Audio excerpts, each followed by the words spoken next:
trains, trucks, everything were getting robbed on a regular basis. And they actually called in the military. They actually sent in the Marines, if you will, to basically provide security force for the U.S. Post Office.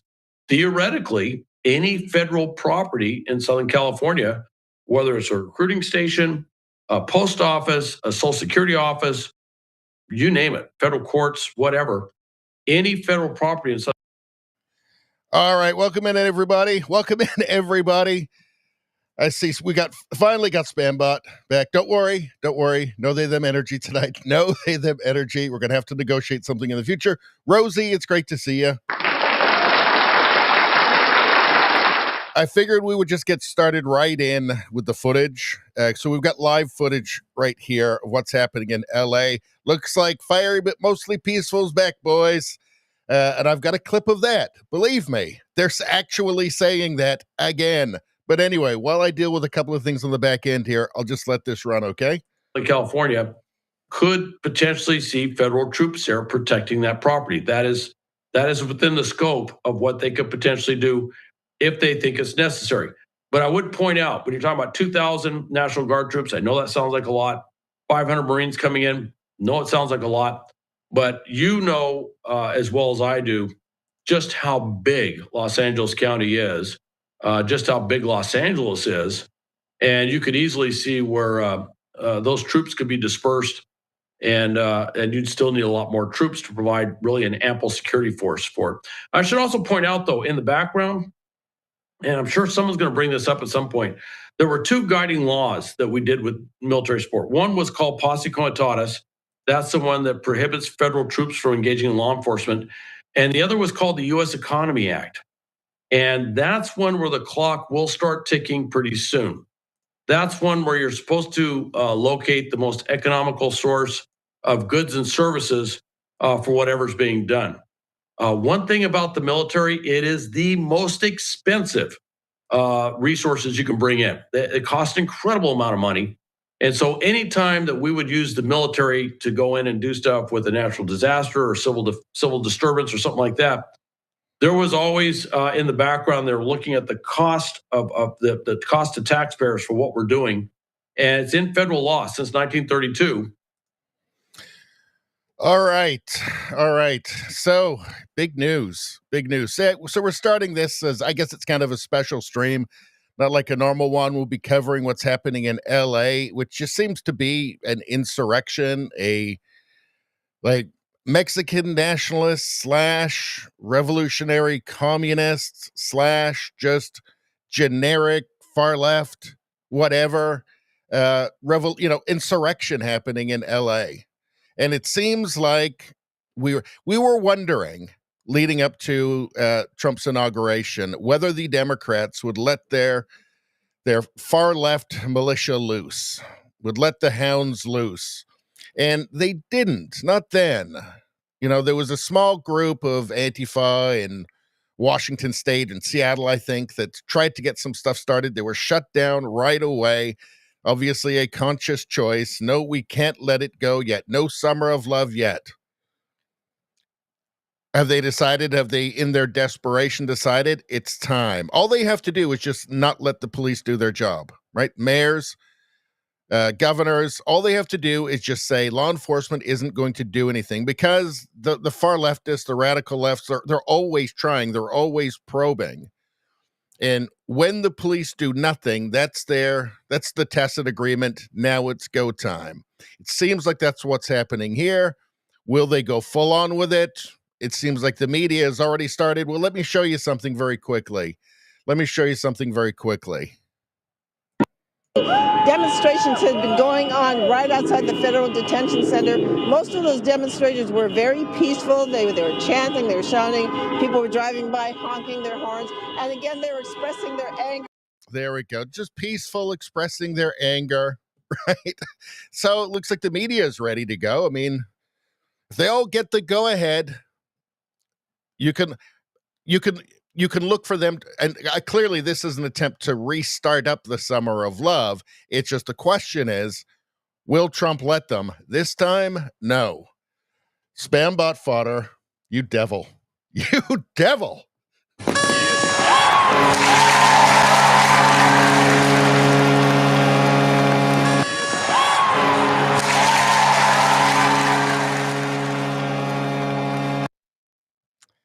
$10 from Spambot. Spambot is basically an Earth Angel and is incredibly good at supporting my channel, which is an awesome thing. And why isn't that? I'm trying to put this up, pin this up on the screen, and it's not doing it. That's weird. Let me try again. Pin on. Okay, let's try it. Oh, there we go. There it is. Okay, it's up. All right. Yes, Spambot, thank you very much. Best person ever. Let's do it one more time.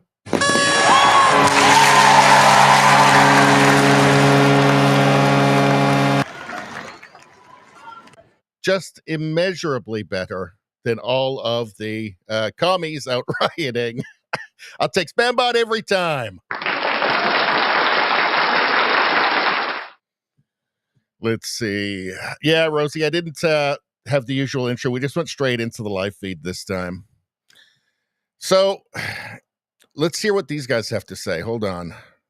On for the rest of the night, Hal. The plan is to keep eyes on this for as long as we see activity happening in Southern California. What are you going to be watching for in the coming hours? I'm going to be watching to see if this thing keeps going. I'm going to be watching to see if the crowds start to disperse. Usually in the evening hours, the crowds will start to disperse. If they've been out there protesting all day, they're human beings. They get tired. They will usually start to get, they'll start to go home. They'll get in their cars and go home. One thing I would like to point out, though, is they are sitting, see that guy sitting in the car? He's sitting in a car with lithium-ion batteries on fire. Two things happening. Number one, he could incinerate himself. And number two, I don't know if the crowd really understands what they have done setting those cars ablaze because the fumes are so toxic.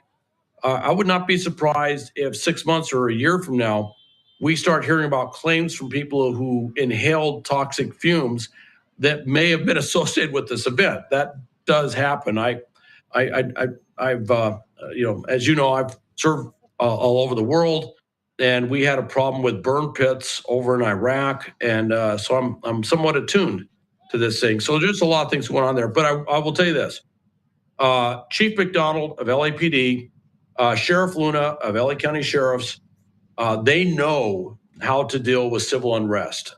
They have been doing this for a very long time. I know both of these gentlemen. Yeah, I think Spambot's got a point there where he says Snake Plissken from Escape from New York and then Escape from LA was onto something, saying people need to escape LA. Well, when you've got leadership that allows it to happen, allows it to at least get started, which is what happened. It was the same as in 2020, in the summer of 2020.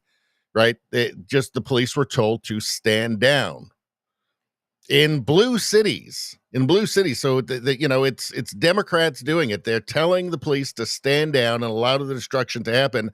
And that's how this got started. The mayor refused to let the LAPD help ICE. And that's how, basically just threw fuel on the fire, wanted it to happen. Gavin Newsom. Right, they see it as a political opportunity. Maybe word came from the very high ups at the Democratic Party. It's time. Let's let it set off. But this time, Trump isn't going to sit by and let them sort out their own problems because he knows they don't want to sort them out. They feel it's helpful to them. All right, let's get to the chat. Rosie says, that was my next question. So much smoke. How are they breathing? Well, those are self-driving cars, electric cars. Yeah, and those lithium-ion batteries, I think they're lithium-ion. The smoke is incredibly toxic. So it's just a lot of stupidity. Rosie says, the mayor of Nashville has doxed agents of FBI and ICE, which is insane, is it not? Have I heard of Dollywood? I think that I have. Is that in Tennessee? Let's get back to this again. Hear what they're saying.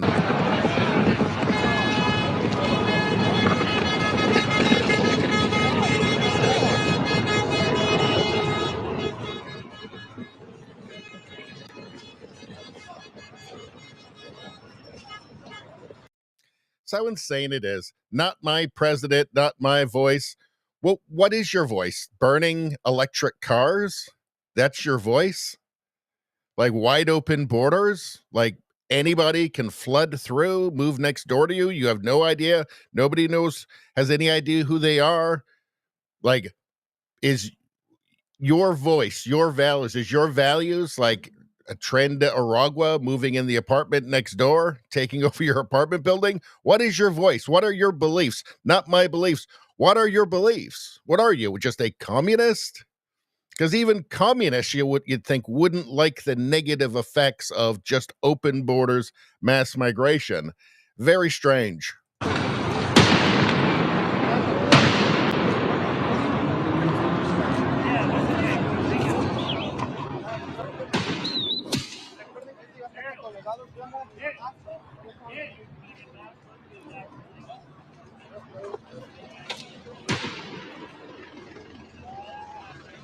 It's so hilarious that that's the left now, like burning electric cars, right? Maybe they thought they were Teslas. Who knows?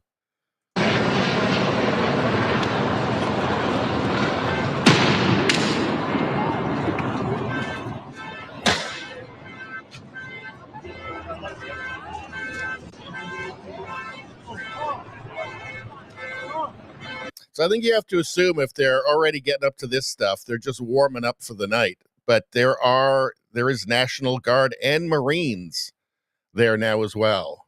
Let's go to some live updates here. Well, first off, President Trump sends National Guard as violent anti-ICE riots erupt in Los Angeles. Let's see if there's some updates here. Former VP Harris calls Trump administration response to LA riot cruel and calculated. Just let them destroy everything. It's cruel not to. Just live in lawlessness. It's cruel not to live in lawlessness. It's cruel not to subject the people who aren't interested in any of this, who just want to live their lives. It's cruel to not subject them to mobs of lunatics setting cars on fire. That's cruel. United States, you dodged a bullet with Harris. Dodged a bullet. And she was probably hammered when she said that. She probably said, the LA riots are cruel and calculated. You think you just fell out of a coconut tree? Yes, just turn the city over to revolutionary communists and, nationalists for a different country. Weird. Los Angeles is my home, and like so many Americans, I am appalled at what we are witnessing on the streets of our city. Deploying the National Guard is a dangerous escalation meant to provoke chaos. Any sane person would go, no, it's meant to restore order. Obviously, that's why they're there. That's what any sane society would do, what any sane government would do. It's not authoritarian, right? When you have giant mobs of people like setting things on fire and throwing rocks and attacking police and government officials, right? It's not authoritarian to just simply restore order and restore law and order. Totally insane. What else have we got here? 16 minutes ago, LA mayor blames Trump admin for anti-ICE chaos. Acknowledges some not peaceful protests. Some of it's not peaceful. Like this line of burning cars isn't the peaceful part.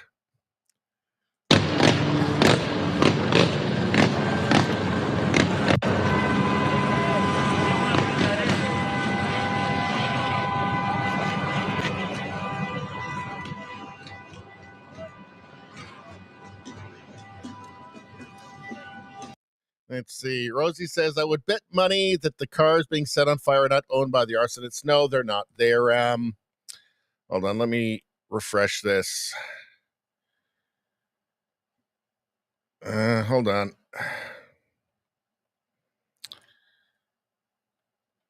It tells us in here, I think. Hold on.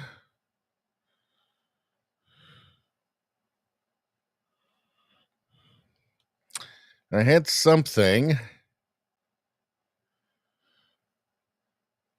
No, I'm sure that they are driverless taxis, is what they are. Here, look at this from Andy No. Far left and Mexican nationalist insurrectionists in Los Angeles have brought supplies to make Molotov cocktails to throw at U.S. federal agents and officers. The ongoing riot against immigration enforcement continues to escalate. It seems like more than just a riot, though, doesn't it? It seems more organized. You can see making Molotov cocktails there. Wearing keffiyehs as well. Look, they're wearing keffiyehs. It's never the issue. It's always the revolution.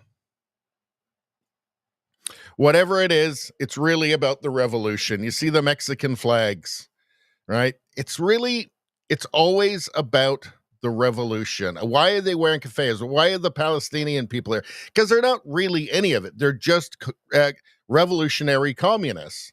That's what I've been saying this forever. That's what's at the base of all of this. They're all the same people, are all at the same causes. They're all connected, and they're connected by Marxism. All of it. Hold on a second. So let's take a look at some of this here. Wall Street Apes, my feed is flooded with California Democrats saying Donald Trump is only trying to make a spectacle of Los Angeles by calling in the National Guard. Are they insane? Some people are so blinded by ideology or even just political fashion that they're unwilling to trust their own eyes and ears, right? The spectacle isn't being made by Trump.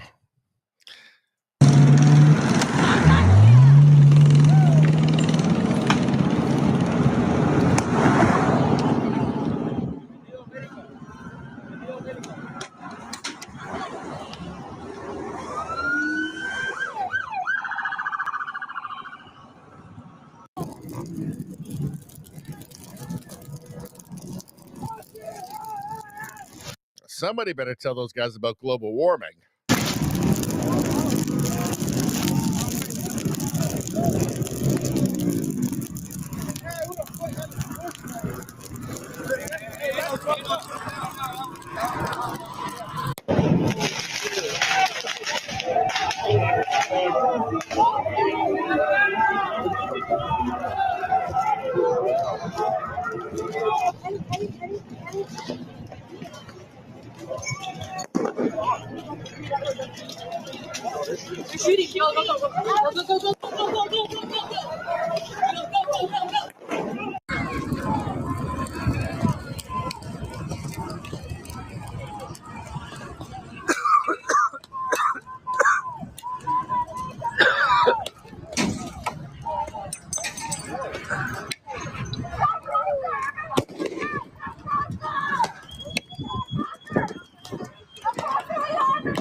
You see all the Mexican flags. There's lots of Mexican flags there at this.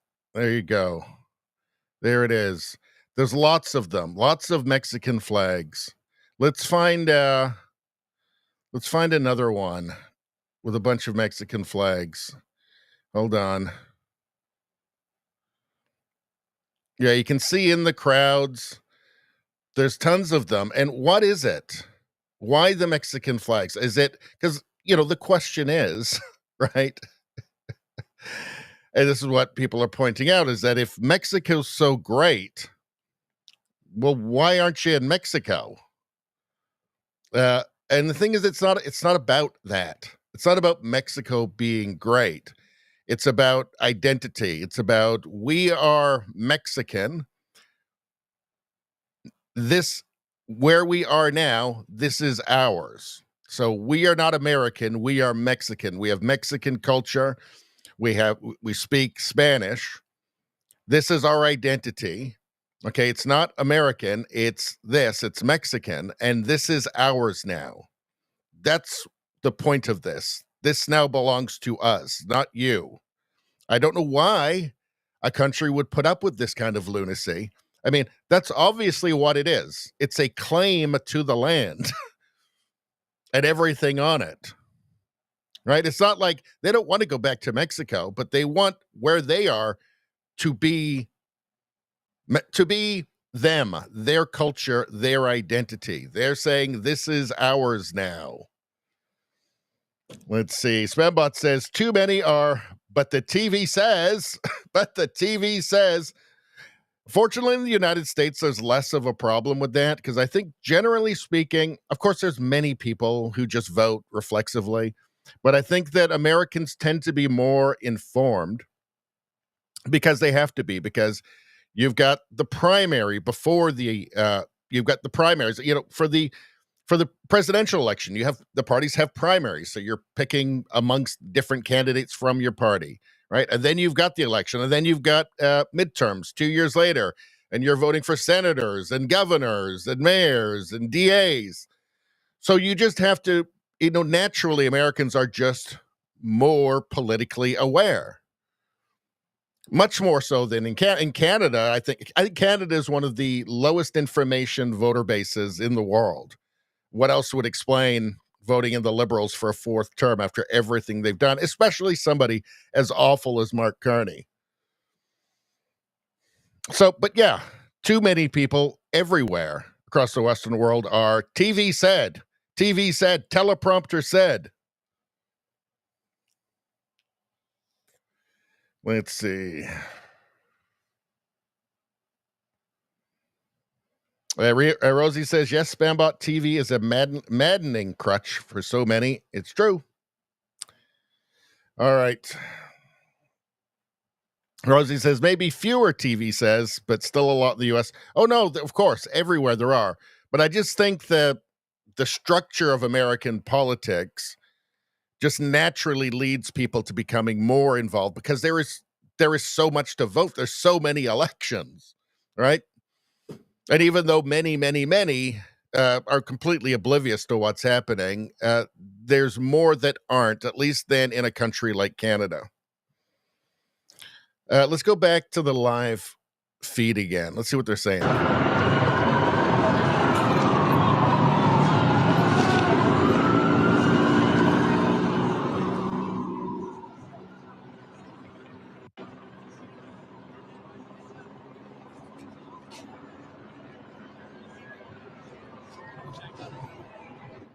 Let's briefly do some catch up for anybody who's just tuning in. We've been watching scenes out of downtown Los Angeles. This is the third day in a row. We've gone wall to wall, covering the ongoing protest activity. This all began when a number of immigration enforcement operations were carried out by federal agents in Southern California. It caused a number of Angelenos to take to the streets, protest. We've seen, in some cases, violence. We've seen, in many more cases, peaceful protest. Today, we've seen, and I'll more specifically refer to the 101 freeway earlier today, when traffic was being blocked in one of Southern California's major arteries. We've been looking at these live vantage points. Looks like the image may have froze on us, by the way. Coming back. What you're looking at on the screen are a number of electric vehicles, autonomous Waymo vehicles. For those that are familiar, those that are unfamiliar with Waymo vehicles, they are autonomous. They're basically Ubers, and they ride around Southern California, giving rides to passengers. A number of them have been set on fire in downtown Los Angeles. We've got our chopper back up above the scene, so we've got a Skyfox vantage point. Some of those horseback officers working on the crowds there. We're going to stick with this triple box, though, because we've got a lot to keep eyes on. We do appreciate all the video journalists who stay down in these areas, capturing every moment. We want to make sure we document every second of what happens in times like these. And again, as Hal and I were discussing, it's frankly crushing to watch the black smoke that's been emanating from these vehicles. No doubt, very unhealthy air quality for anybody who may be in and around these areas. The toxic materials that make up the components of an e-vehicle, the lithium battery, to be specific. Yeah, one stiff of that, and I'd be the hell out of there. What are these people? Well, they must be idiots. We know there's a lot of idiots. Oh, I'm just going to breathe in this burning chemical smoke from these electric cars, from their batteries. I'll just breathe. I'm sure that's fine. It's bracing, in fact. Bracing. Oh, the level of stupidity. Let's take a look at some more. Let's see some more updates here. Let's refresh this. Oh, yeah. Okay. So we're still at, from an hour ago, Harris calls Trump administration response to LA riot cruel and calculated because he's trying to prevent people from having to live at the mercy of mobs. Let's see. What else have we got here? Well, here's something. LA County DA condemns violence against law enforcement. Okay, well, that's not what you'd expect. Let's see. Newsom arrives in LA to oversee state response to anti-ICE riots. Well, Trump had to send the National Guard in, right? He didn't want to. I guess, again, he got his orders from the top that, yeah, we're letting them go. We're letting them go. We're letting our Democratic, far left, radical left militia loose. Let's see what Trump does. Maybe it'll work out good for us. I think in their desperation, they decided to try and create another summer of love. Rosie says, good thing that smoke has no carbon in it.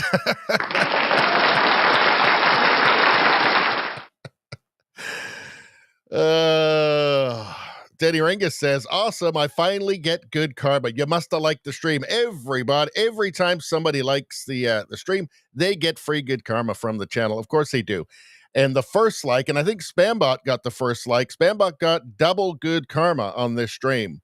Double good karma. I believe that was on the Rumble stream, but you can also get the first like on the YouTube stream or the X stream or the local stream, because we're going to all of those. We're all over the place. So don't be the last one. Get in there now before the good karma runs out. Let's see. Yeah, anyway, Rosie says, good thing that smoke has no carbon in it. And it probably does. It probably does. Along with all of the insane chemicals, those people, burning chemicals that they're breathing.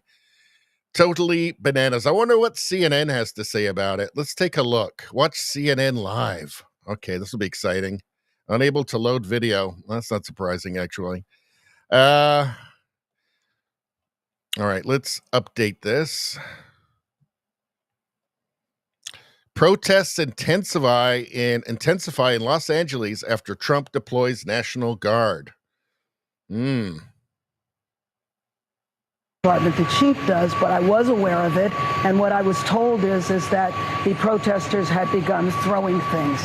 So to me, it is most important that everybody be allowed to exercise their First Amendment right, but it absolutely has to be done peacefully. Now, with federal troops on the ground, we do not need to have our city under siege. I remember the last time federal troops were on the ground here, and it was in 1992 when there was massive civil unrest. Nothing like that is happening here, so there is no need for there to be federal troops on our ground right now. And Mayor, we've seen since the federal troops arrived, there were those clashes earlier today. And then we saw LAPD essentially trying to build some space between where the protesters were located, where the National Guard troops were located, try to spread them out a bit. Now, obviously, they're trying to disperse them. I'm curious if now that the National Guard troops are there on the ground, if there is any urgency on the police department's part to really put out an even stronger force and a stronger posture to get this under control, so you can, and I know your governor has said that they don't want, that he's formally requested that the National Guard troops go back, that they're not needed. Were those things correlated? Well, I absolutely agree with the governor in asking that the troops be withdrawn. I don't think that is a way to bring peace in Los Angeles. I think that our law enforcement officers can handle the situation. But I just have to repeat again, it's a feeling here. These people are insane. That must be the mayor. It must be the mayor of LA. And So why did they have to send in the National Guard? Why did Trump have to do that? Send troops down there? Because they weren't handling it. I think I could be forgiven for thinking that they were trying to pull a replay of 2020 and set their dogs loose, set their far left paramilitary loose, uh, because somehow to burn down their own city, by the way, because somehow that would hurt Trump. Like, it's not cynical of me to think they would do that, because we've all seen that they will do that. We've seen it all play out. Fiery but mostly peaceful, remember. They will do literally anything. So, yeah, the reason that Trump had to act is because they weren't. Right? The reason this whole thing popped off is because they refused to let the LAPD help the ICE officers. That's why they called Trump's bluff and they lost. So it seems like now they've decided, well, we will use our powers to try and get this under control. Maybe they will, maybe they won't, but Trump's not playing around. Town far away from downtown who might employ people in their houses that have green cards that are there legally, but now people are even concerned about that. Just because I have a green card, does that mean I'm protected? Will I be picked up too? Will I be detained? Are my relatives that are detained, are they even still in the United States? So I guess, well, I mean, she's got a point there. I guess the only thing you can do is open your borders to literally anybody from anywhere in the world that wants to go across.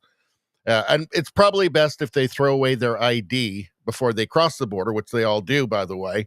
It's best if we have no idea who they are or what they've done. I guess that's the only rational solution to the problem. It's truly bizarre. It's alternate reality stuff that we hear from these lunatics. It's just madness. Oh, well, I guess you just have to throw the borders open then. Everybody come on in. Let's check out the other feed. Odds here with the leadership of these cities and states. So you're getting you're getting a politicized environment, which is exceedingly dangerous for law enforcement. We're seeing officers being attacked here in very dramatic ways. We're seeing them pepper sprayed by individuals in the crowd. We're seeing massive pieces of concrete being dropped on them. We're seeing them being assaulted. And when you have a situation like this where the mob is masked, is equipped with damaging materials that can cause a great deal of physical harm, this is an exceedingly dangerous situation. And law enforcement has to protect itself. I saw a comment in the chat. I don't know how it was meant, but I saw a comment in the chat earlier, which was like, far left, whatever. All I see is a riot. I just think if you can't see the political motivations behind this, you're like on a different planet at this point, you know? But anyway, let's continue. Will be a loss of life, possibly at the hands of law enforcement who are defending themselves. And the political left is going to utilize this as a moment in time that they wish it'll be their version of Tiananmen Square that they are trying to push their political agenda. Randy, what is the correct way to protest? Protesting is a First Amendment right. Rosie says, no massive civil unrest. What I am seeing is not a tea party or karaoke. No, it's some serious unrest. I think we could all call it some serious unrest. And the way it seems to work in the blue cities is that you have the communist revolutionaries and their black bloc. You have the agitators constantly probing, waiting to see when they can, when the police will be told to stand down. And then that's the kind of tacit agreement. That's the nod. Okay, go nuts, start burning everything. And I think that's what we're seeing here. I mean, these cities can control that. They can control this. They don't have, it doesn't have to happen, but they get the go ahead. And well, we know, because we know that when this all started popping off, the LAPD was standing down. They were not helping the ICE officers. All right. Let's see what else is going on here. Protesters arrested. Los Angeles Police Department began making arrests after declaring several protests unlawful assemblies and authorizing the use of less lethal musicians. So they called Trump's bluff, and Trump called them on it, and they went, well, I guess we have to do something now. So I guess not this time, although who knows? Who knows? But, you know, you've got 300 National Guardmen deployed at 3 locations around Los Angeles, 2,000 National Guardsmen to protect federal personnel and property. 500 active duty Marines are prepared to deploy. So, yeah, Trump is saying not this time, not on my watch, not this time. And it's the right thing to do. I mean, it's just basic law and order. You have what very much appears to be like here, look, Mexican flags. It's like an insurrection. It's like a Mexican nationalist insurrection. What's this here? Let's see. Whistleblower reporting LA mayor prevented LAPD from helping ICE during attack. Los Angeles Mayor Karen Bass intervened in LAPD operations yesterday, blocking police response to ICE agents' requests for assistance as they were overwhelmed by violent leftist rioters. They're not only incompetent, they're just bad people. Last night when DHS, and this is from Defend the LAPD, last night when DHS and FBI requested assistance because they were overwhelmed by rioters, LAPD sat idle waiting for direction. Instead of allowing the incident commander to act, Mayor Karen Bass bypassed established protocol.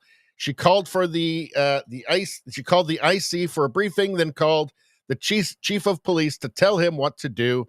By personally directing operations, Bass functioned as a de facto incident commander in direct conflict with the city's emergency operations plan and national incident management system protocols.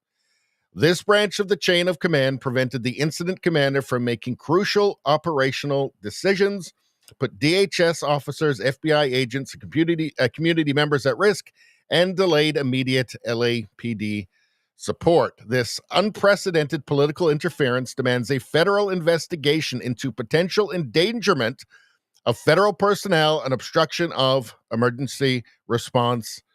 This is effing serious. The feds need this info quickly. What we're seeing was an attempted replay of 2020. That's what I think. It helped them politically. They think that it helped them politically then, before the election, and I think they're getting desperate, and I think they decided, okay, we'll let it happen this time. We know that these kind of destructive forces are always probing and testing, right? Waiting for that moment when they see, okay, they're not doing anything. That's our sign. We'll just go now. It's go time. But looks like it's not going to work this time.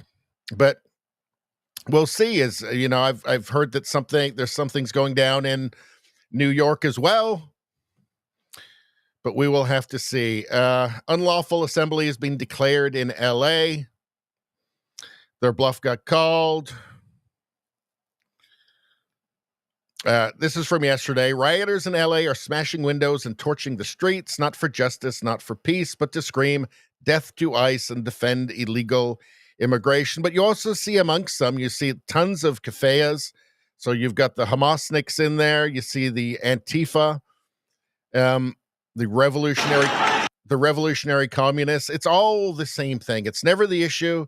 It's always the revolution.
See, this is like this is like a struggle session here. They love their struggle sessions. They just throw it into everything. They're shouting shame, shame, shame. Why? Just because it's not communist? Because they're not communists? Shame, shame, shame. It's weird. It's cult-like. The whole thing is cult-like. It's like a bizarre new religion. It's totally nuts.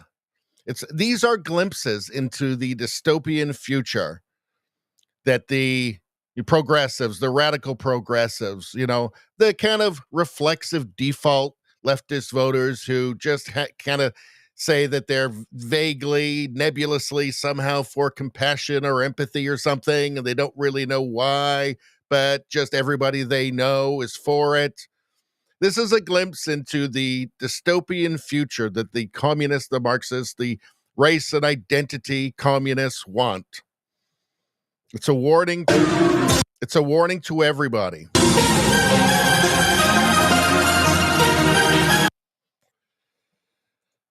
All right, let's get back. Let's see if anything's going on here. Let's take a look. Can you describe to us what we're looking at? Foam baton also, it says on some of those containers. Yeah, those are what's called low lethality rounds. They're made from different substances, rubber, foam, but believe me, they hurt like hell. They hurt like hell if you get hit by them. They're shot out of, generally speaking, a 40 millimeter launcher, or in the case of some of these are single use low lethality weapons, and they're called low lethality for a reason. Because if you get hit by them, generally speaking, they just cause pain. But if you get hit in the eye or hit in the head with it, it can become a mortal wound. So they're called low lethality or lower lethal rounds, and they're used for trying to take down an individual, or in this case, mass riots, where you can use these to disperse the crowd as opposed to gas, which is another option. Law enforcement is always looking for what is wrong with these idiots walking through this smoke? Do they not realize that's just totally toxic chemicals from a battery, from an electric car battery? What the hell is wrong with these people? They're all going to be in the hospital in 6 months. Jeez, it's just crazy. Rosie says, if ICE is requesting help and police assistance is denied, military comes in, reasonable response by Fed when local goes belly up. Yes, I agree. Totally agree. Let's take a quick peek for updates here. Let's see. Newsom arrives in LA to oversee state response to anti-ICE riots. I'm sure he's upset that there's not more cars burning. We didn't have a problem until Trump got involved. He must hate the people of California. He must hate the people of California. Because the people out there causing the chaos, the people with the cafes on and the communists, and then I guess the Mexican nationalists, that's not the entire population. That's a fringe part of the population. We didn't have a problem until Trump got involved. It seems like he had a problem. Trump wouldn't have got involved unless there was a problem. I mean, it's just evil. It's just the level of dishonesty, duplicity from this guy. And let's face it, it's pretty much all of them. It's truly shocking. I mean, just soulless, totally soulless. This is a serious breach of state sovereignty. While you've got mobs waving a foreign country's flag, rampaging through the biggest city in your state, one of the biggest cities in the country, setting things on fire and attacking police and government agents, that's not a breach of state sovereignty? I mean, it's just madness. Inflaming tensions while pulling resources from where they're actually needed. Rescind the order. Return control to California. It seems like to any sane person, he abdicated his responsibility. That's why Trump had to act. He wasn't going to let it turn into 2020 again. And it will be interesting to see what happens tonight. What happens when the sun goes down in a couple of hours? What happens then? Because there are forces there that are explicitly there to prevent total chaos, to prevent a repeat of, like, Minneapolis 2020, to prevent, any federal buildings or police buildings or any buildings getting burnt down. So will there be a clash? Will it just quieten down? Will not much happen? It is a Sunday night. Maybe they're just getting tired. This feels to me like a first attempt to capture that Democrat magic from 2020. They always go back to the well, right? Like, I think most notably with the magic spell they've been casting for years and years, and it worked very effectively for them for years and years. They utter the magic words for the magic spell: racist, phobe. It worked very well. It was a magic spell that they would cast on their opponents, and it would shroud their minds with confusion and fear. So they would look down and say, okay, whatever you say, I don't want to be the phobe or the racist or whatever, even though I'm not. That's not working anymore, but they still keep doing it. They've got no new tricks. And so I'm not at all surprised that you see an attempt here, and I think an obvious attempt to try and recapture some of that magic from the summer of love, even though it's way too early anyway. But it to me looks like an obvious attempt. I mean, the mayor had the police stand down when it was popping off. There's one reason for that. They want it to get worse. And it looks like their bluff got called. Trump is stepping in and saying, not this time. Not this time. Not this time, ugly lady. What are you guys saying in the chat here?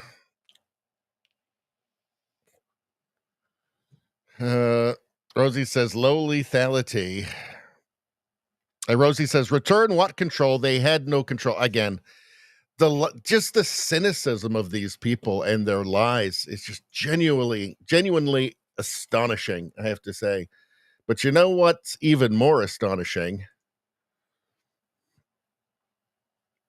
Oh, it's not letting me do it. I was going to give you guys an ad. No, it's not letting me. I guess maybe I got to wait. All right. Well, that was going to be fun. Let's see.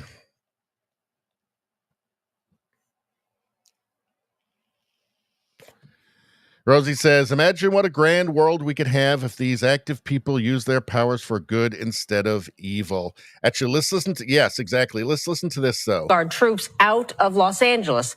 That letter states, quote, there is currently no need for the National Guard to be deployed in Los Angeles, and to do so in this unlawful manner and for such a lengthy period is a serious breach of state sovereignty.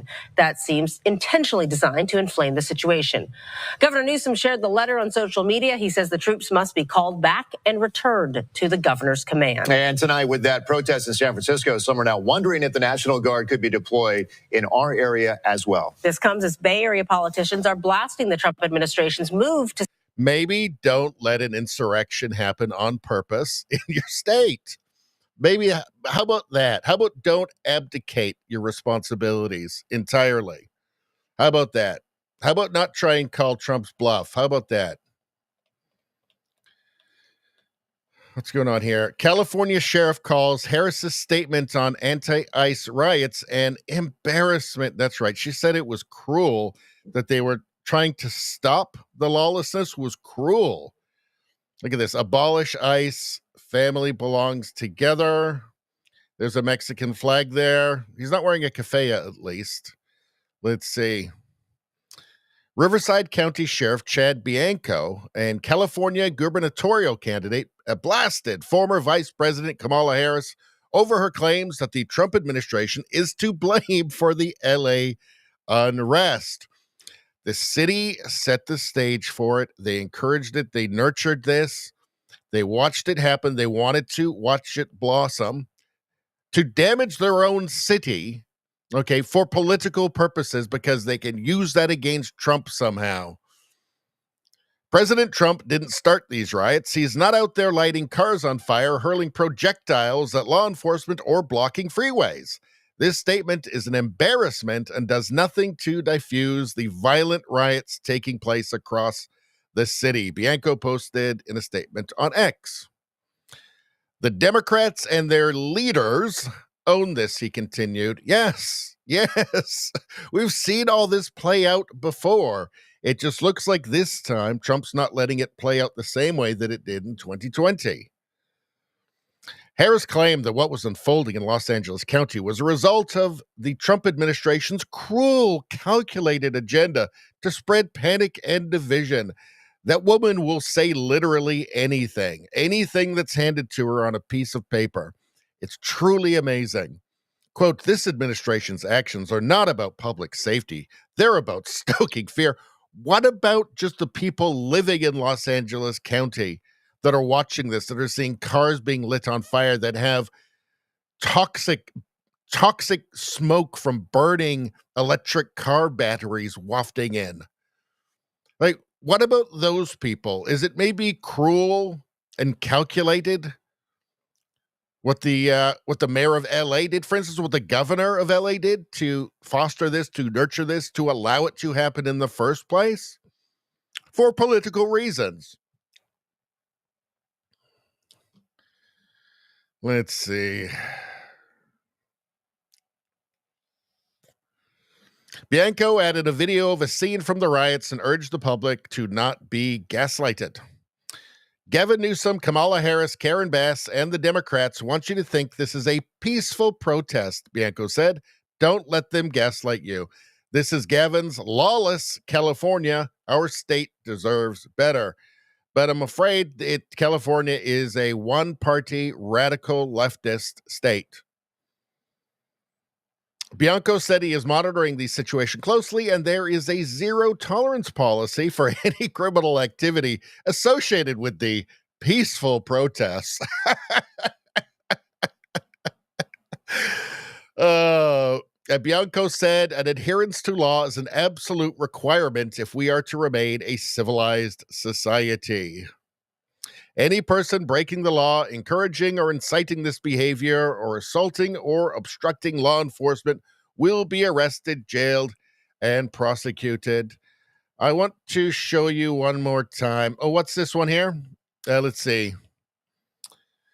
Mexicans in LA protesting deportations. Mexican pride, make America Mexico again. Fuck you, putos. Viva Mexico. Okay, buddy, back to Mexico you go. Oh, no, this is unfair. Don't send me back to Mexico. Oh, my God, no, my life is ruined.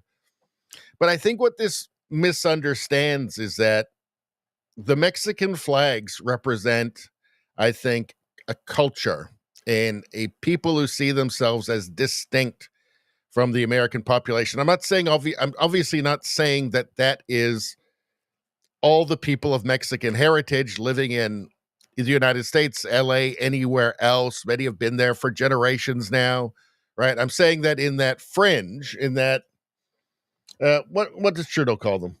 Small fringe minority?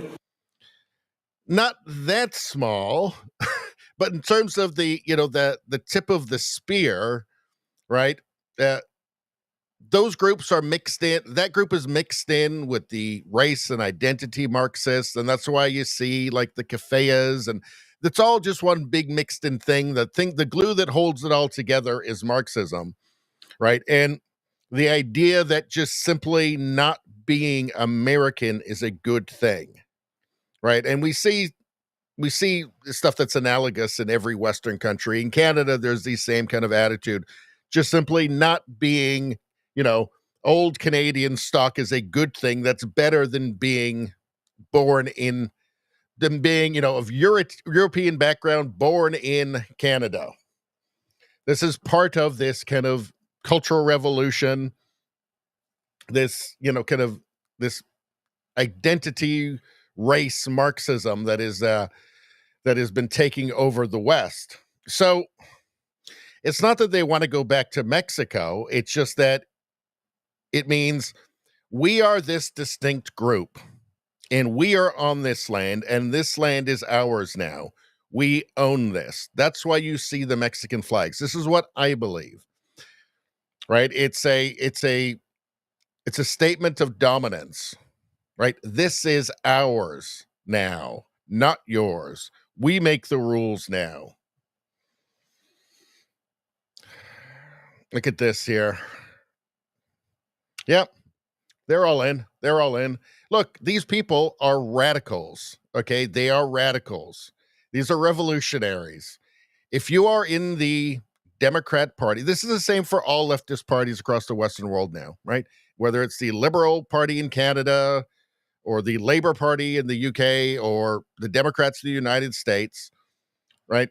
They've all been nurtured on the same garbage ideology that's emanated from American universities.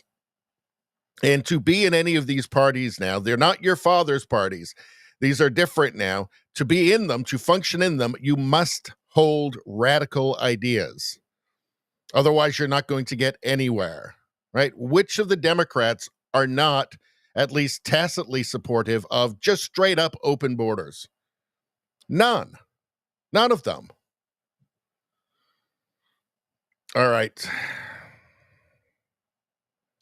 Oh, but I wanted to show you something, and I'm not going to look forever, as sometimes we do. Hold on. Where is it? Where is that crazy lady? Well, before we get to it, I want to show you this. Absolute kill shot from Stephen Miller. Let's take a look. You all choose to live in condos or homes or houses as far away from these kinds of gangbangers as you possibly can. If I offered any one of you a rent-free home with no taxes to pay in any of these gang neighborhoods, and I said your neighbors are MS-13 terrorists or Mexican mafia or Sinaloa cartel or Tren de Aragua, I couldn't pay you to live there. But yet you, with your coverage, are trying to force innocent Americans to have these people as their neighbors, and that one day their daughter may be abducted from their home and raped and murdered. So you're not going to get an ounce of sympathy from this administration or President Trump for the terrorists who've invaded our homes and our country. You all choose to live in... Oh, Killshot is right. Killshot is right. But that is clear and concise language, right? He means what he says, and you know what he means, right? This is the anti-leftist language, right? This is anti-Marxist language. Clear and concise, and you know exactly what he means, right? He's not making, calls out to abstractions, right? He's just saying it like it is. It's powerful stuff, and more people need to see that. A lot more people need to see that. I want to show you. Hold on. Where is that crazy lady? There she is. All right. From N Wokeness, as rioters taunt her in the background, this reporter described the LA riots as mostly peaceful. You can't make it up, folks. You can't make it up. Again, they've got no new tricks. They've learned absolutely nothing. Demonstrations had been going on right outside the Federal Detention Center. Most of those demonstrators were very peaceful. They were chanting, they were shouting. People were driving by, honking their horns. And again, they were expressing their anger about... What do you see? So you've got a city where there's like cars on fire, law enforcement's being attacked. You've got people behind her just acting like they're celebrating the apocalypse, right? I mean, you can't make it up. It's beyond satire. It's insane. All right, let's get back to here for a second.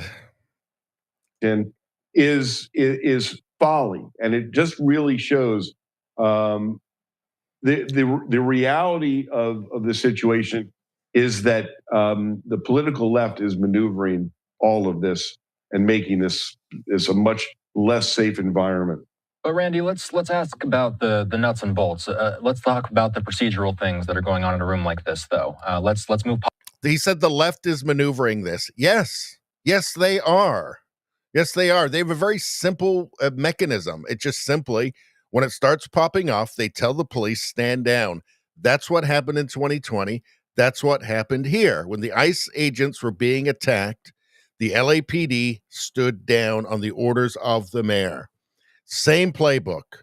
Different effect this time because it's being contained. It looks like it's going to be contained by Trump, who is immediately just sending in the troops and shutting it down and saying, if you've abdicated responsibility to Governor Newsom, to the mayor, Bass, I'm going to take charge, and this isn't going to happen again. 2020 is not going to happen again. I don't think this will be the last attempt. And it smacks of desperation to me because the Democrats are finding themselves to be, I think, historically low in approval. What are you guys saying? Let's see what you guys are saying. Let's see. We got Spambot back. Welcome back. Let's see. Like, so we've got a few people watching over on X, which is nice. Very good. Excellent. Let's see.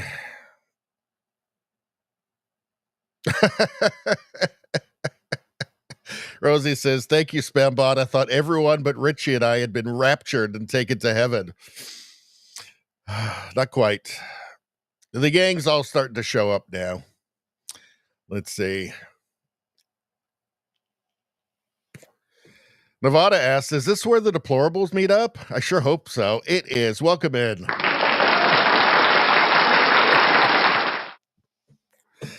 Nevada says, Richie, and he makes a great, very salient point here. Richie, they're all stinking commies.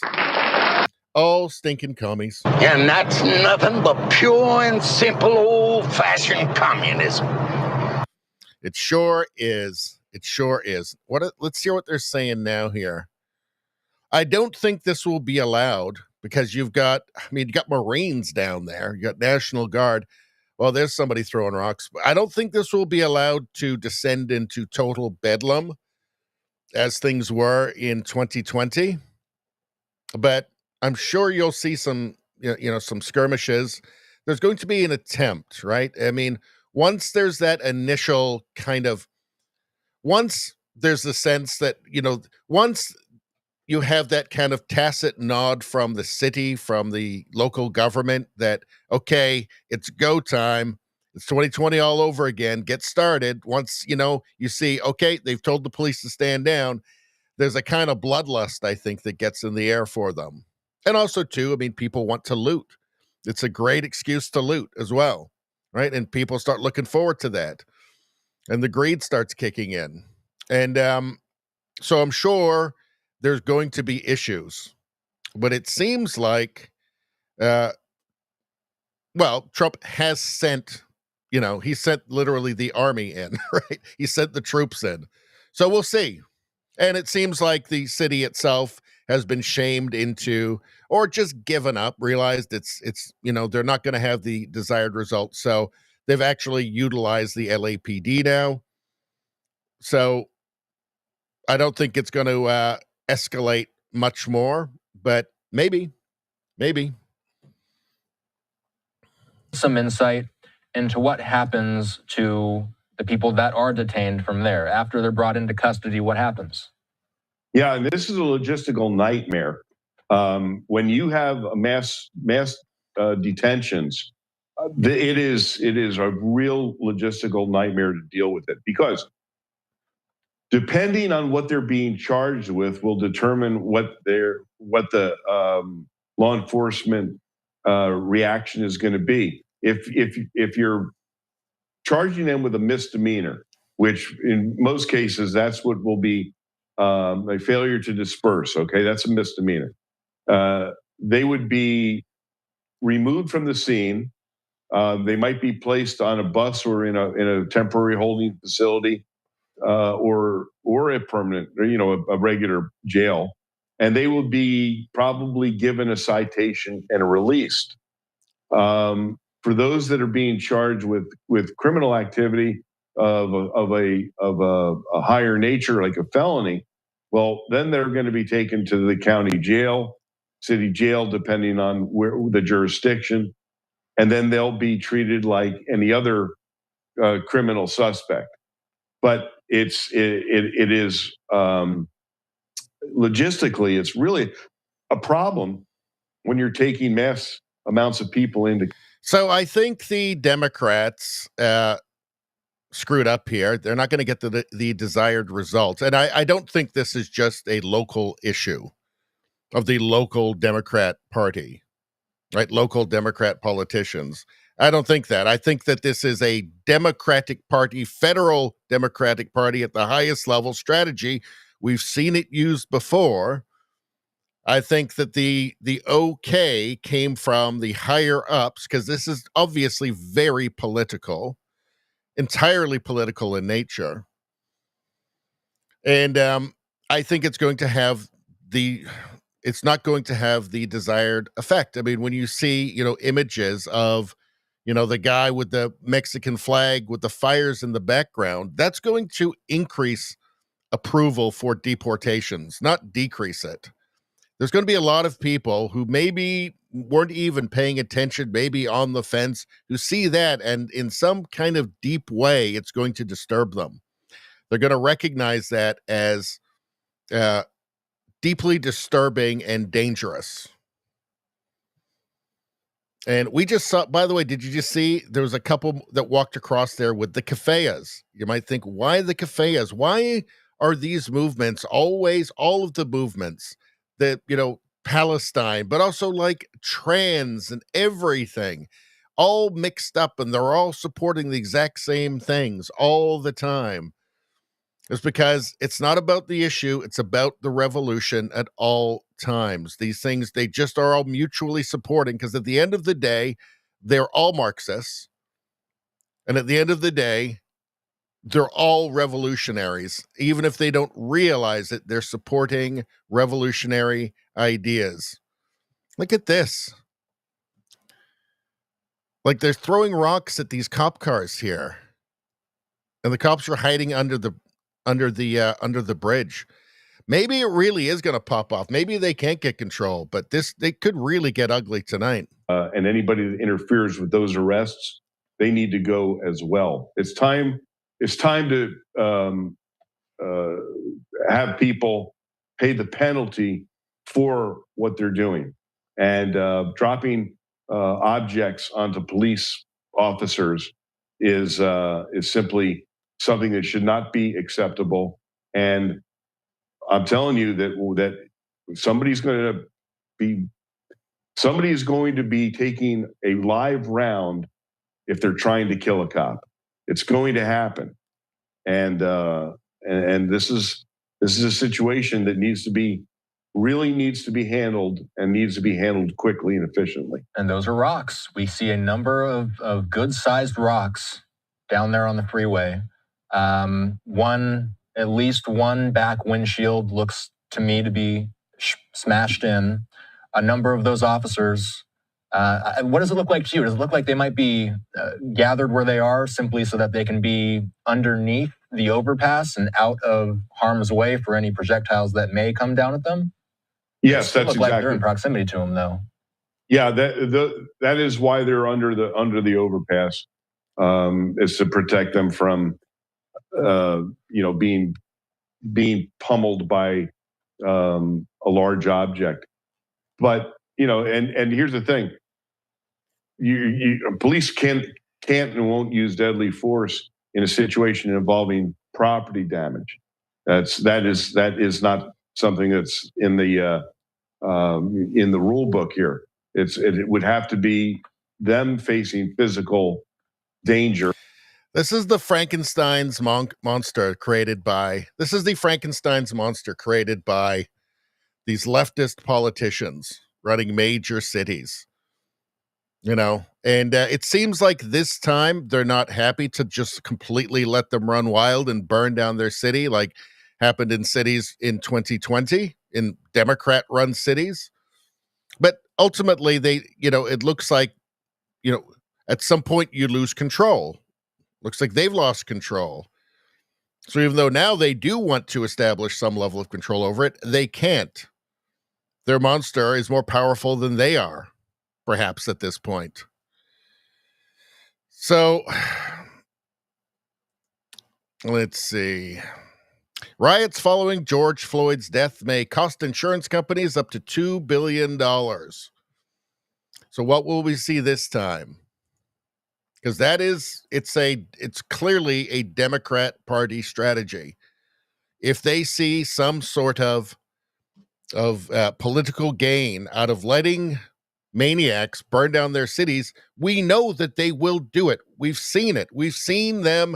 We've seen the AOCs and the Kamala Harrises trying to raise bail funds for looters and rioters and people that have assaulted people. We saw that in 2020. Like they see a value in it, a political value in it. All right. I'm not the cynical one for pointing out what everybody can see. Hold on. Let's try this again.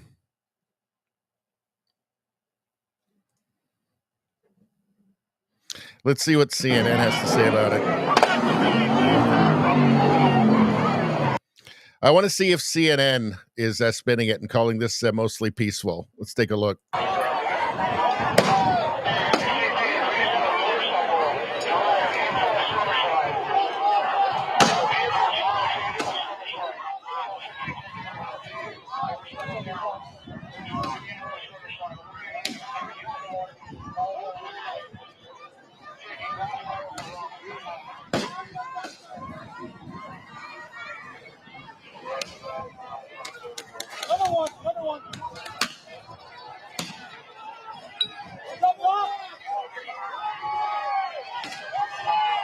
Oh, that was a grade A dingbat right there. What did that accomplish?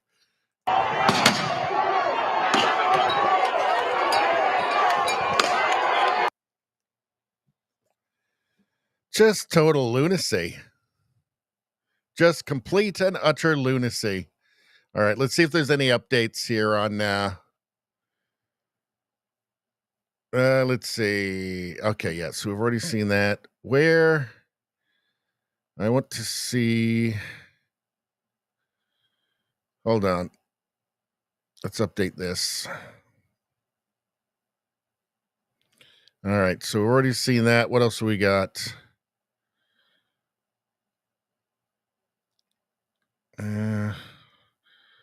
Done. Yeah, LA mayor blames Trump admin for anti-ICE chaos. That's right. That's right. These people. Is the word evil used too often these days? I don't know. I just don't know. Hold on, let's check this out again. Friends that's traveling through downtown on the 101 northbound, it's still open. So there are people on top of these right now, as you see, throwing rocks and bottles and e-scooters onto the freeway, kind of anything that they can get. But we did speak with the mayor just a little while ago, and she's blaming this chaos on the President Trump administration. What we're seeing in LA is chaos caused by the administration. People should exercise their right to protest. That's their First Amendment right. But people should also exercise that right peacefully. We do not want to play into the administration's hands. How do you think that vandalism impacts the overall message of the protest? Well, I mean, I first of all, I think protests need to be peaceful, period. And anytime it deteriorates into violence, that is a problem, and it absolutely messes with the overall message. The cynicism of these people, that Mayor Karen Bass, the cynicism is truly astonishing. She had the LAPD stand down when this was popping off with the ICE agents. She had them stand down. There's only one reason that she did that, and that wasn't to maintain law and order. That was to get this thing lit. That's why. And it appears that perhaps now her bluff got called. She had to organize the LAPD. It seems like this is out of control now. She's lost control of it. And she's blaming Trump. I mean, the cynicism is how many people? I think it's got to be quite rare, like 1 in 10,000 people that could actually, in front of a camera, knowing that millions of people will see it, be that dishonest, that transparently dishonest, right? A child could figure out. A child would say, well, hold on a second. Why did you have the LAPD stand down? That doesn't make any sense. It seems like it's your fault. All right, let's get to the chat. And actually, you know what? Hold on one second. I've got something better than anything in the world. Still haven't tried 1775 coffee? Now's your shot. The 1775 starter kit just dropped. Only 1,000 units. Only 1,000. That is exclusive, my friends.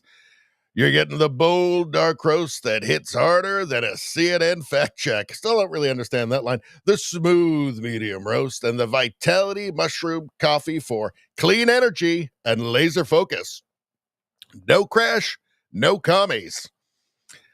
All single origin, small batch, toxin free, and mold free. I hate mold, it's gross. Plus, you're also getting a gold spoon clip because freedom isn't scooped with plastic. A frother strong enough to stir up your coffee and your mother-in-law's political opinions. They're terrible. And a black 1775 tumbler that says, I don't take life advice or caffeine from a woke sea witch. $170 worth of coffee and gear. Yours for, I can't believe I'm saying this. Only $99. My friends, that's less than $100. This is for the ones who've been watching 1775 blow up on Rumble, wondering if it's actually worth it. Spoiler alert, it is. Go to 1775coffee.com. That's 1775coffee.com/studio. You're going to need that studio to get this amazing deal. And grab your starter kit before they're gone. And I think they're going fast, my friends.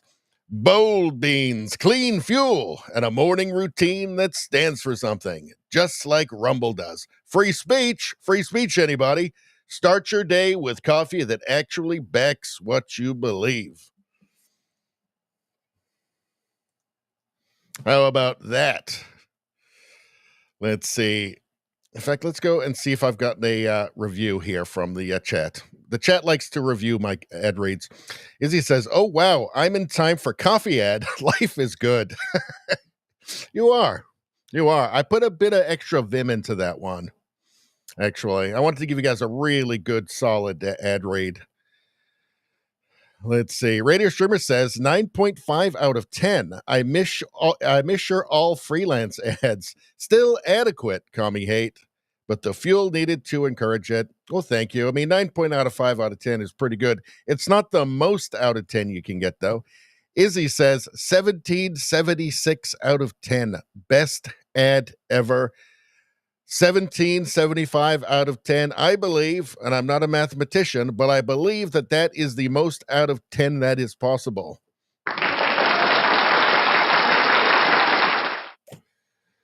All right, let's get back to some of the other chat here.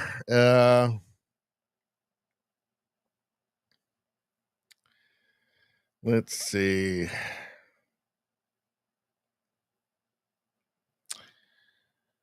Rosie says Alcatraz is pretty close. It is indeed. It's a museum now, isn't it? But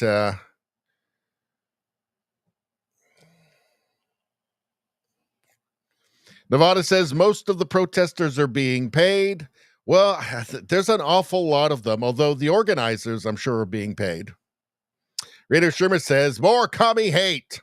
We'll get to it. By the way, Nevada makes a great point here. So just hit the like button.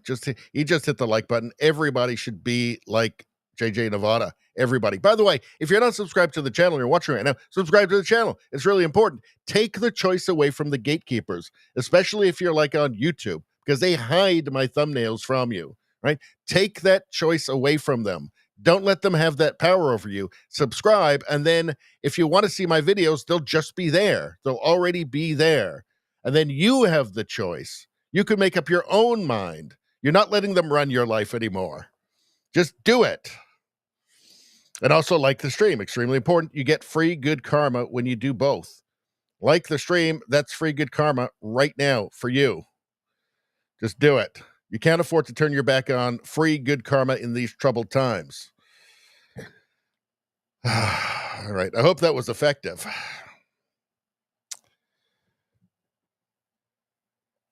Rosie says, where in LA is this? I think it's like spreading all over. I know part of it was Paramount, downtown LA as well. Turtle says 500 Marines on standby. I saw 300, but yep, there's Marines there.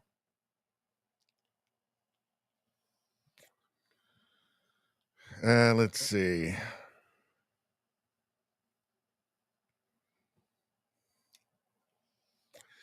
Spambot says, I have never filed a home insurance claim ever. And his quote this year is triple what he paid last year. So I don't know. Canada's falling apart. Don't be Canada. World, everybody watching from outside Canada, don't be Canada. And anybody inside Canada watching or listening to this, also don't be Canada. Just don't.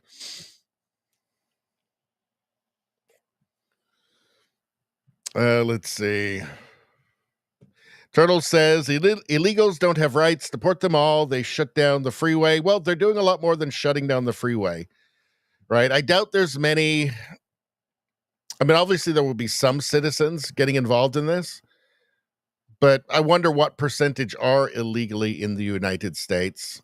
I don't know, but I think that the sentiment is going to rise steadily towards the get them the hell out of my country side pretty rapidly. Nevada says Bass wants this. Yeah, I mean, I think she told the LAPD to stand down. It's not like this stuff is unprecedented. Nobody knows what could happen. Ooh, what could happen? No, she knows very well, right? The Democrats have used this kind of, these riots to their political advantage in the past.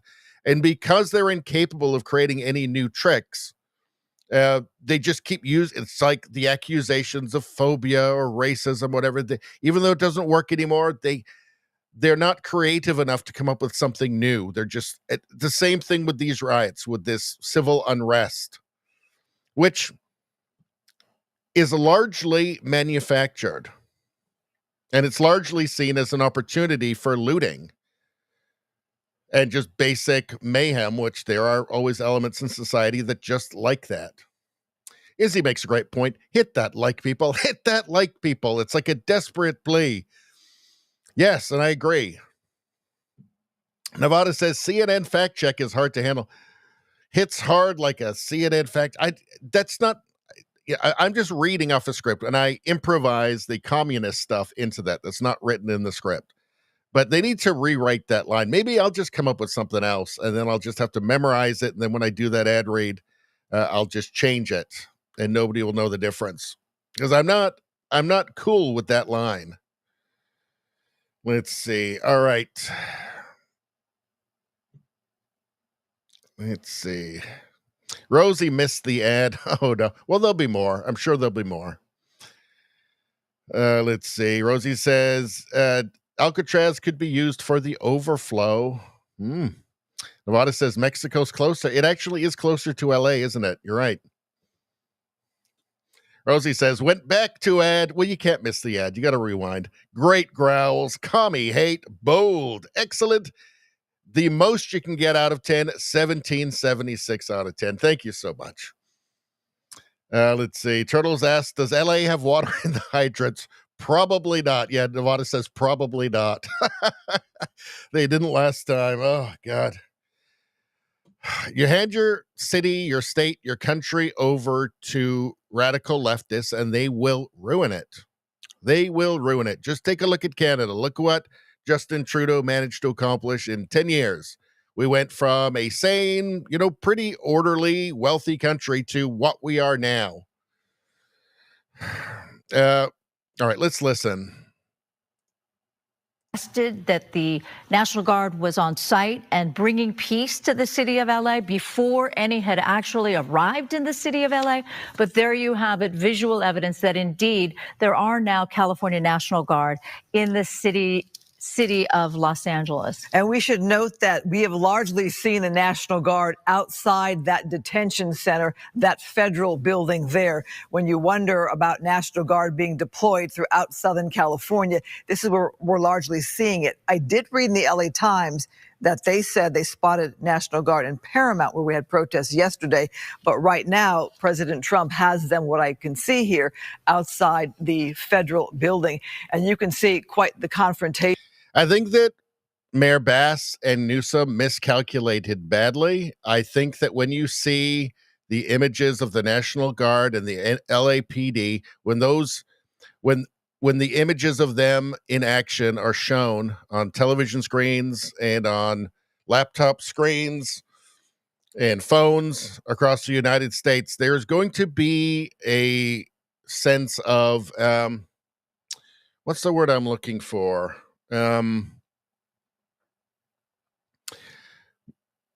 Something more than relief. Like it's going to be met with approval. Because they've been through this before, right? Let's take a look. Somebody reliable that has worked in catharsis. Catharsis is the word I was looking for. There's going to be, for many, many, many millions of people, more than the Democrats were counting on, there's going to be a sense of catharsis. Because deep down, people don't like chaos and they don't want to live in, apocalyptic scenes. A live picture, and then down below is some video that we had. LAPD we're going to look at here. Law enforcement working overtime during these protests.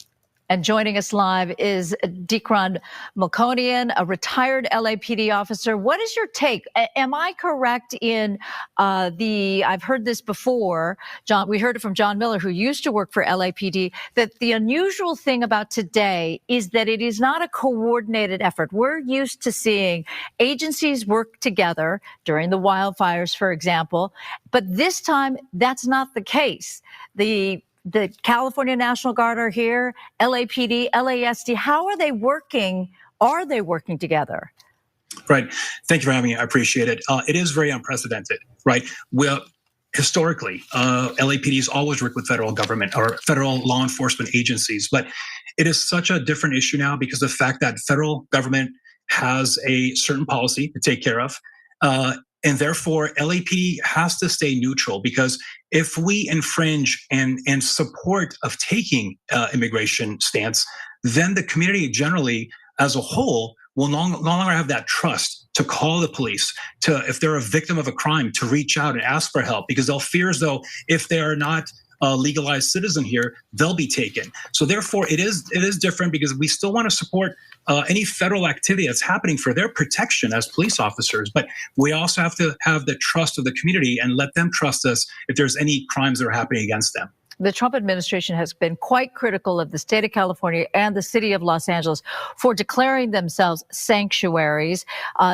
Last night, Mayor Bass pointed out, our declaration as a sanctuary city is 45 years old, and for the exact reason that you just mentioned, that before they had protections for immigrants, there was the concern that people would be preying upon them and they would be too afraid to report.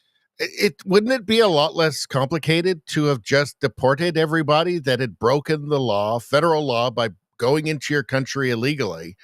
Like, isn't that better than having to develop all these kind of Byzantine systems so that, like, people will report crime, but at the same time, they're in your country illegally, but now you can't deport them, so you have to let them stay because they reported a crime from some other person who's in the country. Like, none of this makes sense. This is the sort of system that is, I'll tell you what this is. Everything woke turns to shit.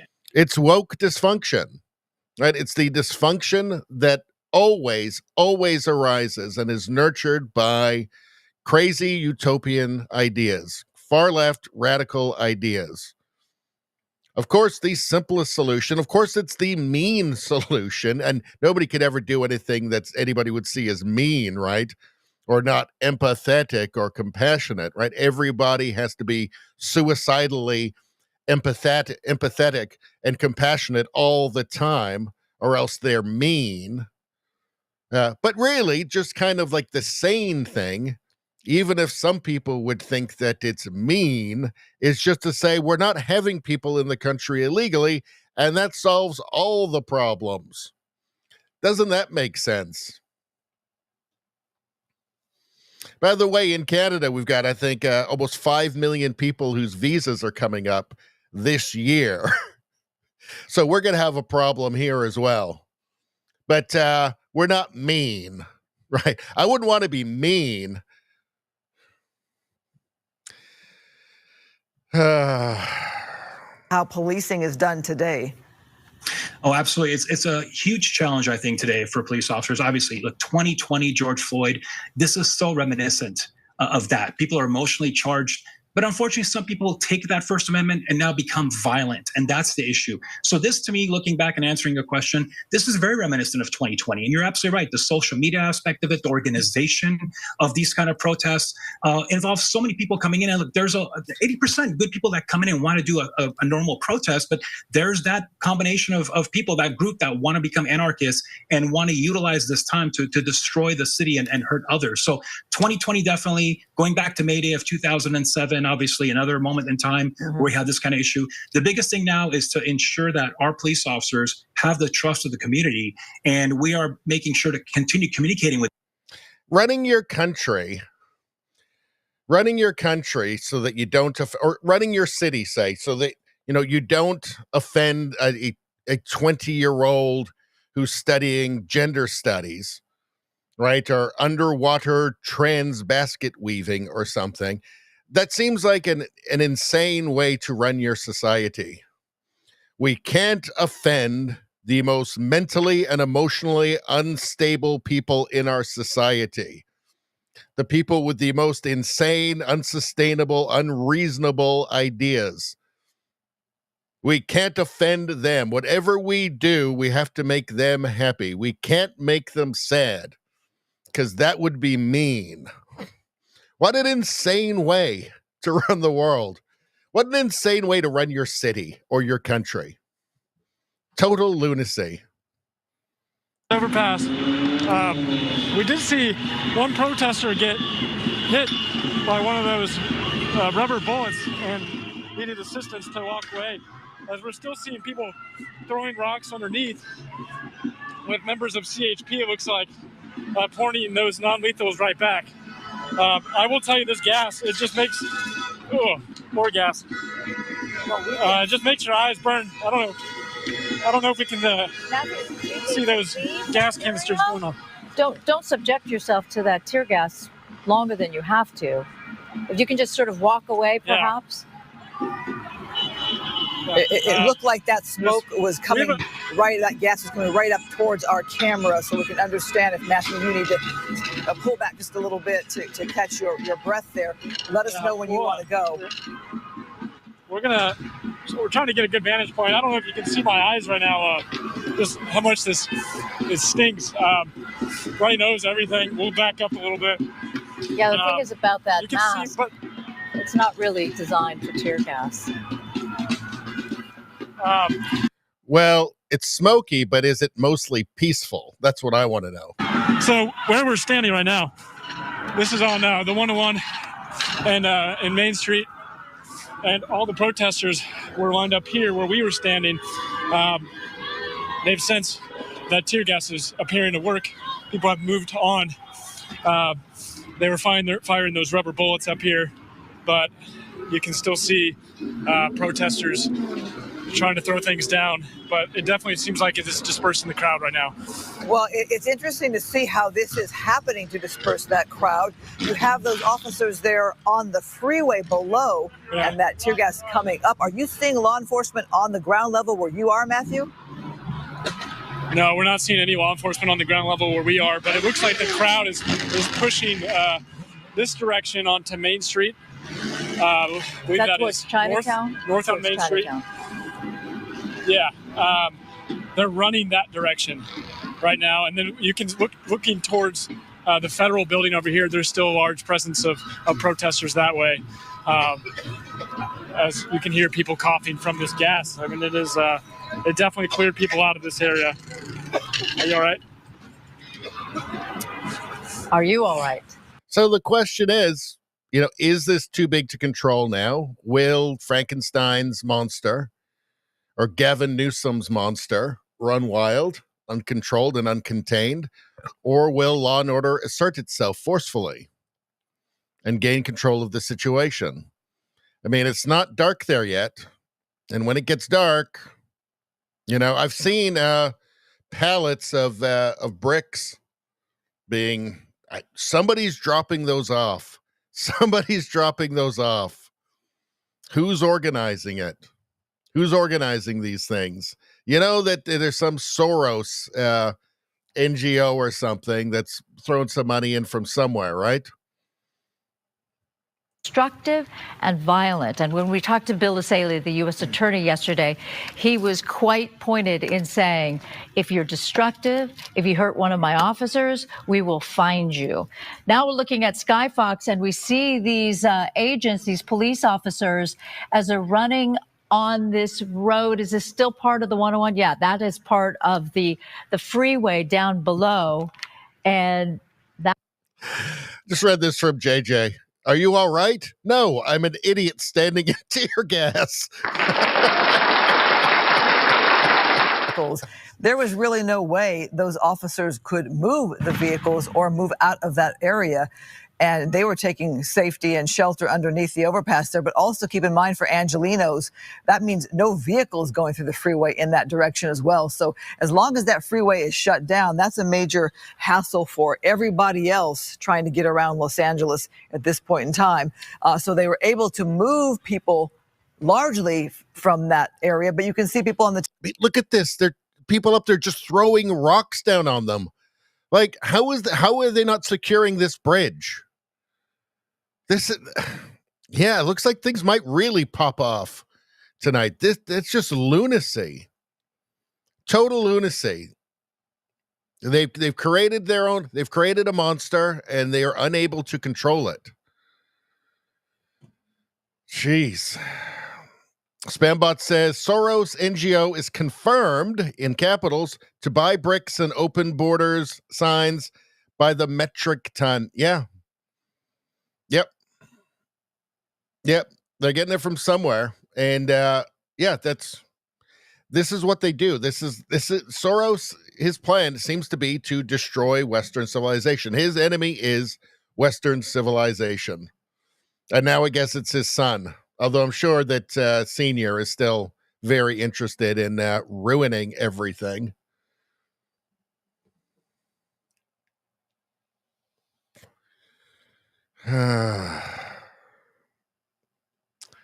Total craziness. Let's listen. Many rocks are on the freeway right now. Yeah, definitely an area to avoid, the 101 freeway in the downtown area. Obviously, traffic moving in the other direction. Can you imagine, Susan, if you're in a vehicle, an unsuspecting vehicle perhaps, driving past this scene? Yeah, meantime, my goodness. Take a look at these officers trying to get back into their patrol cars. That officer just got in there, but the whole time he rushed in. He had another officer next to him with his gun pointed upwards in order. So, like 300 or 500 maybe Marines, 2,000 National Guard. Is that going to be enough? Because these guys seem completely almost helpless in this situation.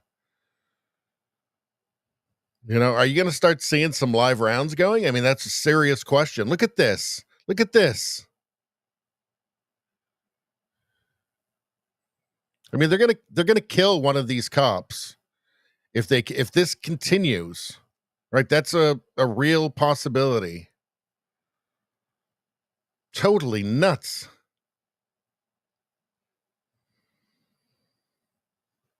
Noada says, rocks, they must have fallen from the sky. They seem to always be ready with this stuff, don't they? Towards the crowd, knowing that tear gas would float its way up. And it really did, Susan, to watch that in action there, it really did disperse a lot of people there, the bulk of the crowd. Yeah, but meantime, we still see some people up on that overpass and people that are willing to take a big rock and lob it down onto those CHP officers that are just trying to do their job. Well, really, it's like a misplaced ire, isn't it? These are not ICE agents. They're not going into somebody's workplace and just collecting a bunch of people. That state senator that Gina had suggested there were as many as 80 people were arrested by ICE yesterday, which is double the number that I had heard yesterday when we were doing our coverage. And right now, are they truly illegal? Most likely. Are they truly criminal, like as in violent criminals? And that was the original assertion by ICE and Homeland Security. Well, it seems like there's a lot of violent, a lot of criminals involved here, doesn't it? Seems like a lot. Let's update this again. Let's see if they got anything new to add. Hold on.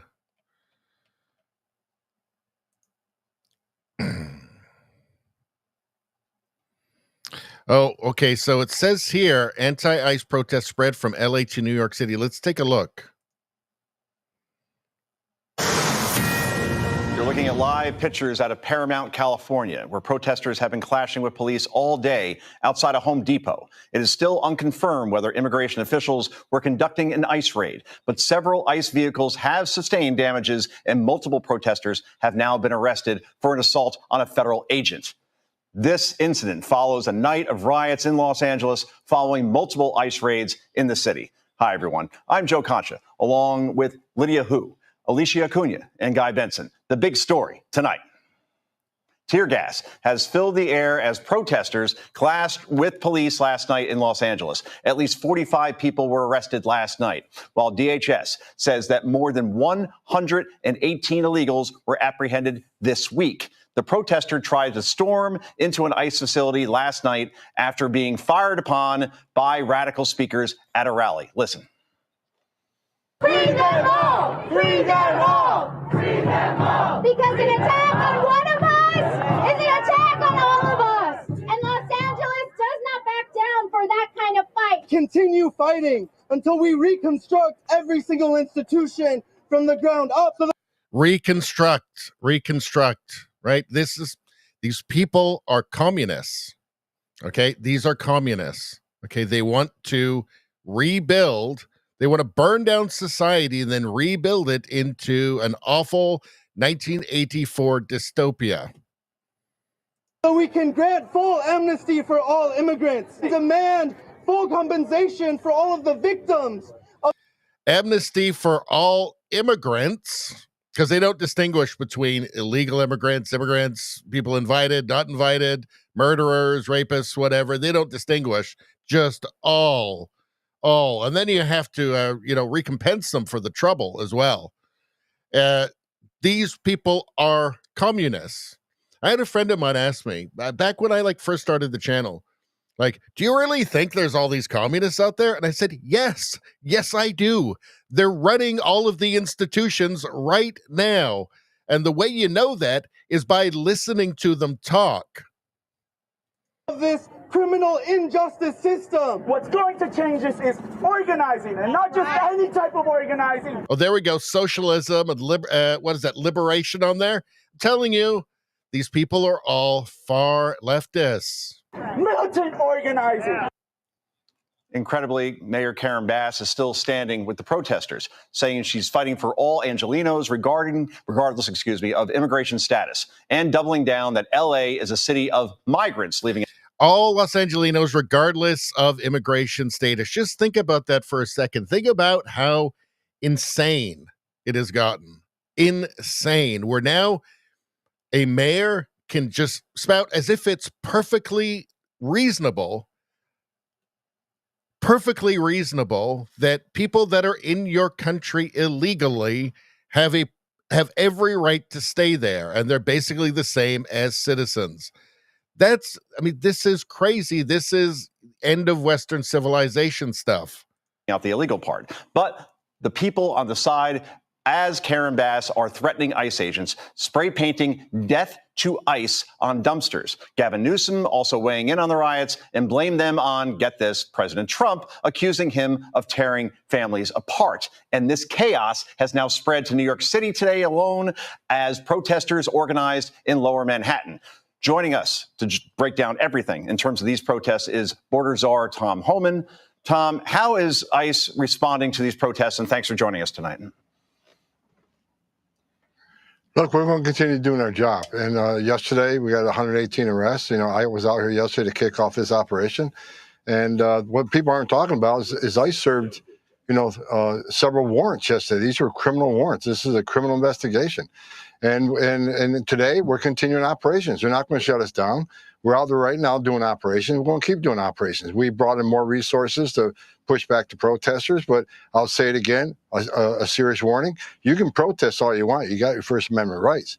But if you cross that line of impediment, or you're putting hands on officers or destroy property, you will be prosecuted. There's zero tolerance on crossing that lines, and that's what we're standing by. We're bringing more resources as we speak. We'll have more resources tonight. We're going to continue doing the job that American people voted Donald Trump in office to do, and we're not going to apologize for doing it. Tom, it's Alicia Acuna. Again, thank you so much for being here. During the protest yesterday, a Los Angeles City Council member called for mobilization against ICE. Listen. They know how quickly we mobilize. That's why they're changing tactics. Because community defense works and our resistance has slowed them down before. And if they're escalating their tactics, then so are we. When they show up, we got to show up even stronger. So, Tom, will the Trump administration take action against these public officials? They're Bolsheviks. Does everybody get it? These people are all Bolsheviks. They want to destroy whatever Western country they're in.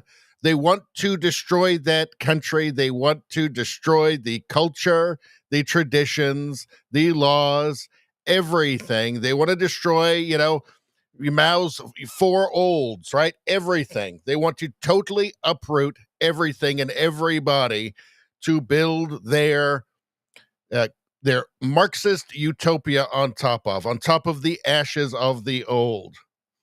These people are Bolsheviks. All of them.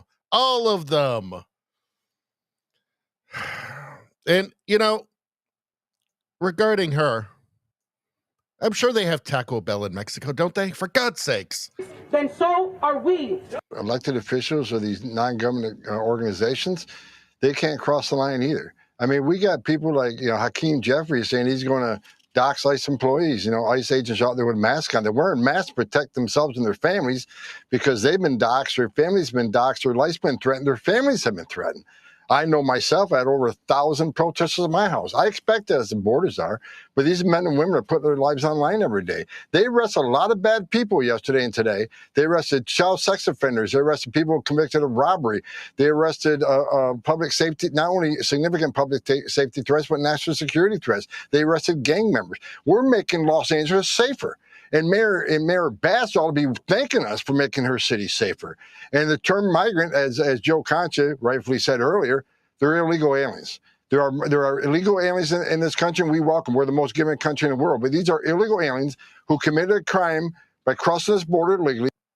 Thing is, they don't care. The people at these things, they don't care if they're murderers, if they're making, if ICE is actually improving public safety. They don't care. The issue is never the issue. The issue is always the revolution, always. And it's just about creating critical mass to bring about their horrific 1984 dystopian vision of the future. Then yet committed another crime. Again, yesterday's about a criminal investigation into money laundering, tax evasion, and some of the funds going to cartels in Mexico and Colombia that fund their operations of sending narcotics to this country, killing American people. This is about enforcing the law. And again, we're not going to apologize for doing it. We're stepping up. She says they're going to mobilize. Well, guess what? We're already ahead of the game. We're already mobilizing. We're going to bring National Guard in tonight. We're going to continue doing our job. We're going to push back on these people, and we're going to enforce the law. Tom, it's Lydia Hu, and I want to ask you a little bit more about these Democrat demands that ICE agents be unmasked. Some Democrats are saying that if they don't unmask, they're threatening to dox them. Listen to this. I don't know of any police department that routinely wears masks. We know that there are other groups that routinely wear masks. NSC 131 routinely wears masks. Sending masked men to snatch, kidnap, and disappear immigrants of all legal statuses across the country. Every single one of them, no matter what it takes, no matter how long it takes, will of course be identified. Tom, I wonder if you can speak to that a little bit. Explain to us more. Help everyone. Well, they want them to be attacked and killed. That's it. That's the obvious explanation. I mean, but you know what? You know what's way better than all of that? Let's just get straight to it. Hold on. If you're looking for a great place online for news, discussion, and entertainment, then check out Truth Social, Donald Trump's social media website. You'll get breaking news stories and commentary from top media figures. If you want to see Trump's legendary Truth Social posts, then get on Truth Social today. Join a growing community of patriots on a free speech platform designed to avoid censorship, communism, I just added that in, and cancellation by big tech. Make your voice heard. Join the movement. Join Truth Social. Good times, people. Good times. I deliver on a regular basis.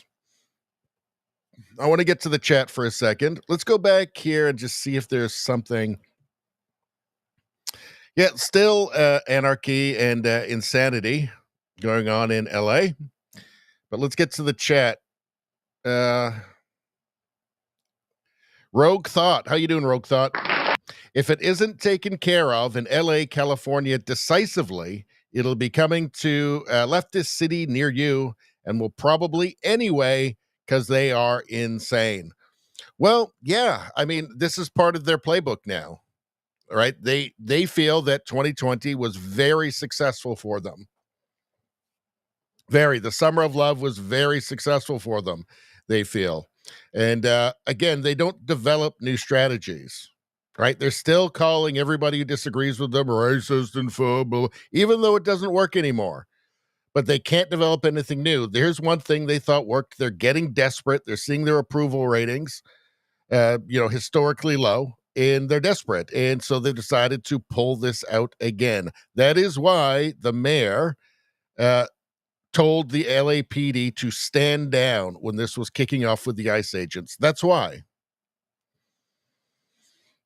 So, yeah, I mean, I fully expect they're going to keep trying it. I mean, it seems like they kind of lost their nerve here. It's just that it was already out of control. The Frankenstein's monster is too big in LA. So it's not just a matter of them saying, okay, well, I guess we better let the LAPD do their jobs. Maybe it's too late.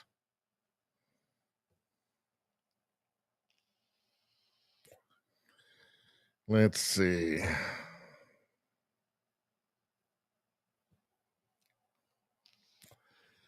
Rosie says, yes, if not dealt with, it will be happening next door. Probably anyway. Drama says, build that wall around LA.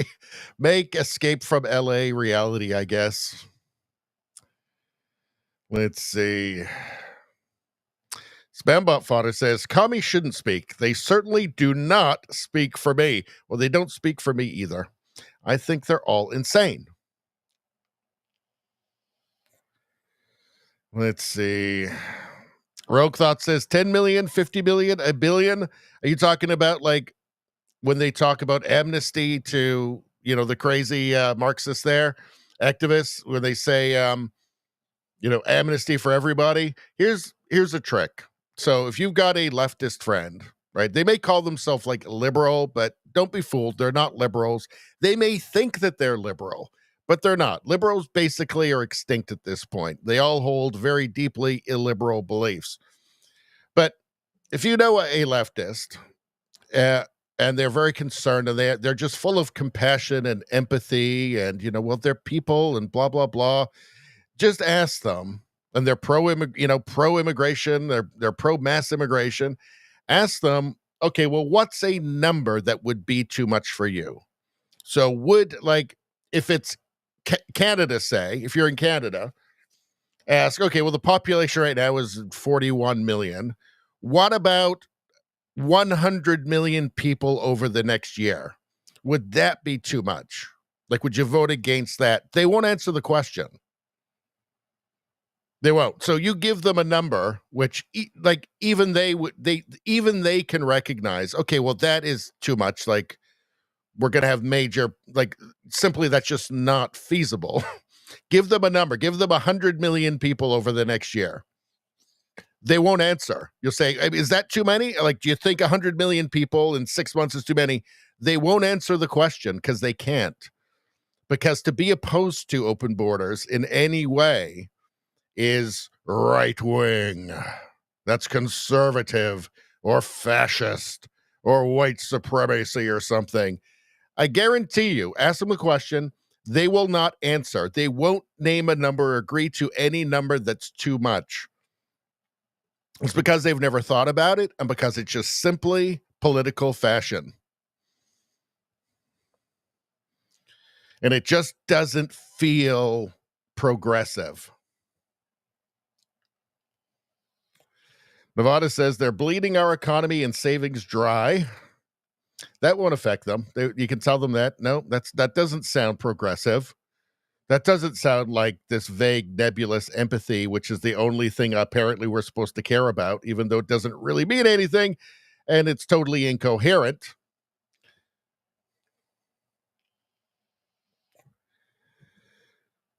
All right, let's listen. The people trying to cause the chaos, that's a statement for them. Look what we did. CHP is still right there on the scene trying to control that situation. But currently, a sign of the times. Remember, this is day 3 of protests here in Southern California. And you can see there are people who are willing to take drastic measures here that are, remember, these are our taxpayer dollars. Yeah. Taxpayer dollars have paid for those vehicles. And these are CHP officers who are now out of commission. Those vehicles now out of commission should there be a needed call. It makes me sad. I'm sorry. It makes me sad. This is a not a great testament to the humanity of these protesters. Yes, you're allowed to protest all you want, but destruction and aiming at the officers with the rocks, it makes no sense to me. And it makes me really, really sad. It makes perfect sense. They're revolutionary communists who have been nurtured. Their ideology has been nurtured by the people who run your city, your state, and who run the Democrat Party. It makes perfect sense. This is exactly what you would expect people who have been nurtured by this ideology to do. It's exactly what they would do. It's not surprising in the least. Why would anybody be surprised? This I guess this is the Fox affiliate here, LA affiliate here. I mean, you've lived there, you've seen what the politicians say, you've seen the ideology. Why are you surprised by this? Why would you be even remotely surprised? Why wouldn't you have just have been expecting it every single second of every single day?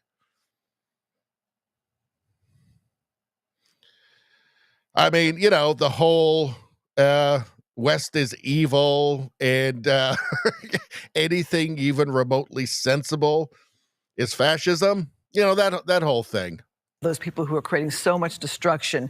And that is the part where we see that the nation's watching this. I've had people call me and say, are you okay? Yeah. This is something that... Oh, look at that. Whatever that was that came over the side. Mm-hmm. Sort of ridiculous. Yeah, the nation is watching for sure. And I think both the governor and the mayor and other local authorities and politicians have said the same thing, which is, yes, you have a right to protest. Don't be destructive. don't be damaging things or buildings, and be aware that this plays into the president's narrative that the city of Los Angeles and the state of California is out of control. They're out of control. That's why he called in the California National. This plays into the president's narrative that these cities are out of control. It plays into that narrative. Reality plays into his narrative. It makes it seem like he's just describing. It makes it seem like the president. It makes it seem like the president is accurately describing reality, the reality that we can see in front of us right now. I mean, come on, guys. I mean, it's pathetic. As of protests, you have police vehicles that have been damaged or set on fire here that are not responding to a call of an emergency. So there is definite unrest throughout Southern California in the downtown area today. And remember, so LAPD is on tactical alert. So that's why we see a strong police presence. But say you live in, Sylmar or Arleta and you need help from the police, you're going to have to wait, because right now all the attention and energy and manpower or personnel power, it's all focused on what's going on in downtown LA. So it's the wanton violence and chaos plays into the president's narrative that our cities are full of wanton violence and chaos. Come on, guys. I mean, wow. Their work. And again, that's going to keep people, the agents, the police officers under that overpass to protect themselves. And there's no real reason for being out in the open unless you were trying to get an officer into the car. Well, certainly uncertain times here tonight in the downtown area, and no word as to how long things will go. I know you were on around until midnight or beyond last night. We have our colleague, Alex Michelson, who's been out in the field getting some sound for us from our lawmakers. And Alex, let's talk to you about what you're hearing from the people you've talked to. Yeah, Christina and Susan, I'm joining you right now via Zoom from LA County's Emergency Operations Center, where we just did exclusive one-on-one interviews with both Mayor Karen Bass and Governor Gavin Newsom.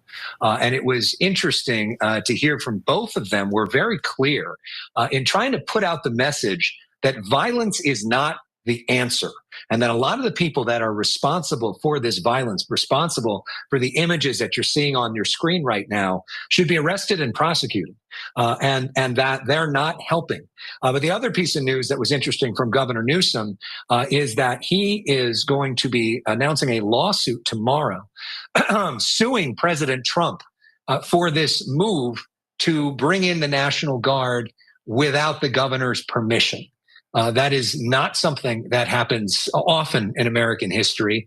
Last happened when John F. Kennedy brought in the National Guard against George Wallace to try to integrate. I actually think it was Dwight D. Eisenhower who did that, try to integrate public school system. And so Newsom is pushing back very, very aggressive. Wow. Newsom is going to sue Trump for bringing in the National Guard.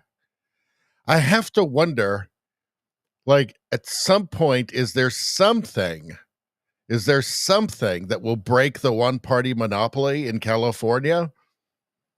Maybe that's it. I mean, that's insane. That's politically, it seems completely insane. Although, who knows, it'll probably work. Language against President Trump, calling him a stone-cold liar, saying that President Trump wants these images. I asked him, how do you negotiate with each other if that's what's happening and that's what you're saying about him? He said, there is no negotiating with him. I've tried everything. I asked him about the fact that he's asking for $40 billion from President Trump for California's wildfires. And he said, I'm doing.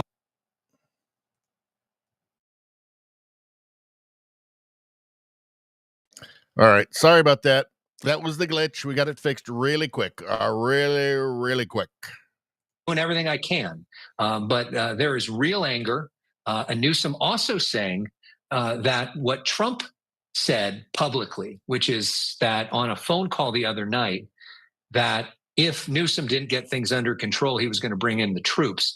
Newsom says that was a, quote, stone cold lie, that that's not what happened on the phone call between the two of them, that Donald Trump is making that up, and that they said he's making up other things, including the fact that the National Guard got things under control last night, hours before the National Guard even arrived. Mayor Bass with a message also that violence is not the answer, suggesting that a lot of the people, the anarchists that are fueling some of this, are actually playing into Donald Trump's hands and keeping this going. And that the best way for all of this to stop is... Yeah, I feel like the mob feels like violence is the answer. And I think the problem is the mob that has been nurtured and fomented by people like the mayor of Los Angeles and Gavin Newsom. I feel like they are the problem. What a weird upside down world, like where that's even a discussion. Obviously, it is obvious to anybody with eyes and ears where the problem lays, right? It is not the person that wants to restore law and order and stop the chaos and violence. I mean, I don't know how much more obvious can it be for people to stop with some of this violence. They say there's a right for peaceful protest, but not a right for people in the middle of the streets doing some of what you're looking at right now. Alex, as we keep you here for a moment, we're going to refer down to the live shot we're seeing here. An LAPD skirmish line is moving in here and moving that crowd off the top of the freeway where they've been raining those and throwing those rocks down onto the police vehicle, setting it on fire as well.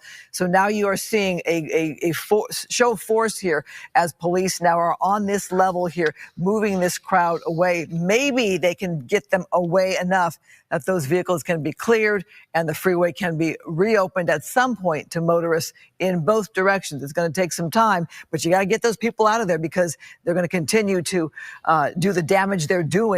And it really is a threat to the other motorists, the innocent people that are driving on the other side of the freeway. Why the freeway is active. Right. Who knows if a rock doesn't go in that direction and an innocent person is hit or hurt or killed. So right now we are watching police there move in. Alex, I don't know, is Alex still with us? Can we bring Alex back?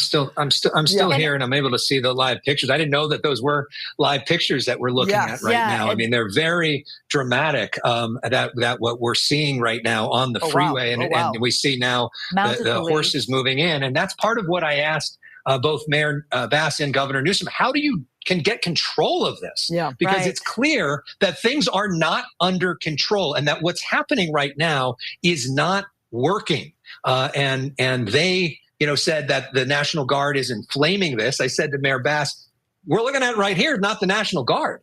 I mean, this is LAPD. The National Guard is nowhere near this situation, and clearly this situation is out of control. They say the president is inflaming the situation, but this is not good, and it doesn't look like it's going to end anytime soon. And as the sun starts to go down, Christine and Susan, oftentimes things get worse in LA before they get better. Well, so is that the plan? Like, it seems like the Frankenstein's monster, or maybe the Lenin's monster that they've created there, might be beyond the control of the local authorities or even, the National Guard that's down there and the Marines, because there's not that many of them, right? So are they already forming the plan that, when these people, that when it really becomes just bedlam there and genuinely horrific, if that happens,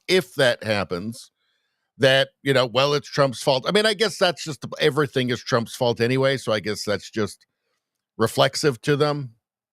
But this is quite frightening, actually, what you're seeing. So it is a concerning night right now as fireworks continue to go off. And you're right. And it's going to be getting dark soon. Let's get back to the chat for a second. Let's see. JDL makes a great point. How you doing, JDL? Hit the like button, JDL says. Hit the like button. Do what JDL says. Do what JDL says and hit the like button right now. It's probably the best thing you'll ever do. And also, did I mention you get free good karma when you do that? Free good karma. In these troubled times, I mean, look at what's on your screen right now. In these troubled times, can you just turn your back on some free good karma? Why would you do that? That doesn't make any sense. You're going to need that. Take it. Take it now. Nobody can stop you. Press like on the stream wherever you are. And also subscribe to the channel. Crucially important. I can't explain why right now, but it's just really important. Take my word on this. Let's see.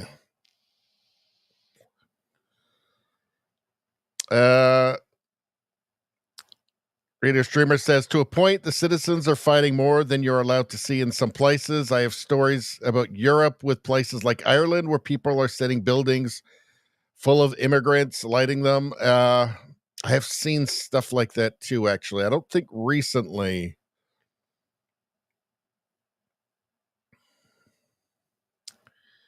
Radio Streamer says, not saying it's how to go about it. It's just that it's happening. Well, when you unleash chaos, right? You like, I don't think people don't really want chaos. Sane people don't want it, and what happens with it. Let's see.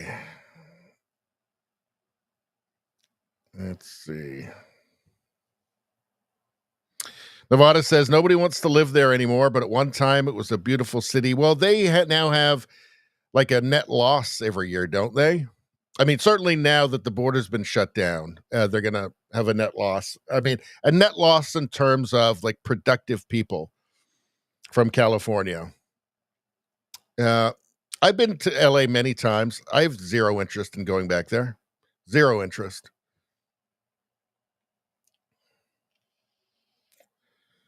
Let's see. JDL says, welcome to the revolution. That's what this is. It's at the heart of everything. The issue is never the issue. The issue is the revolution. It's always Marxism. You see, we saw the footage of the activists there, and I think the city councilors talking. They've got socialism on their shirts. They're all Marxists.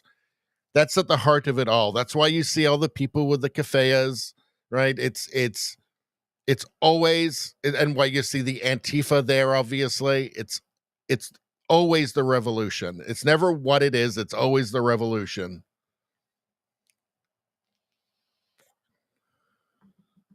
Let's see.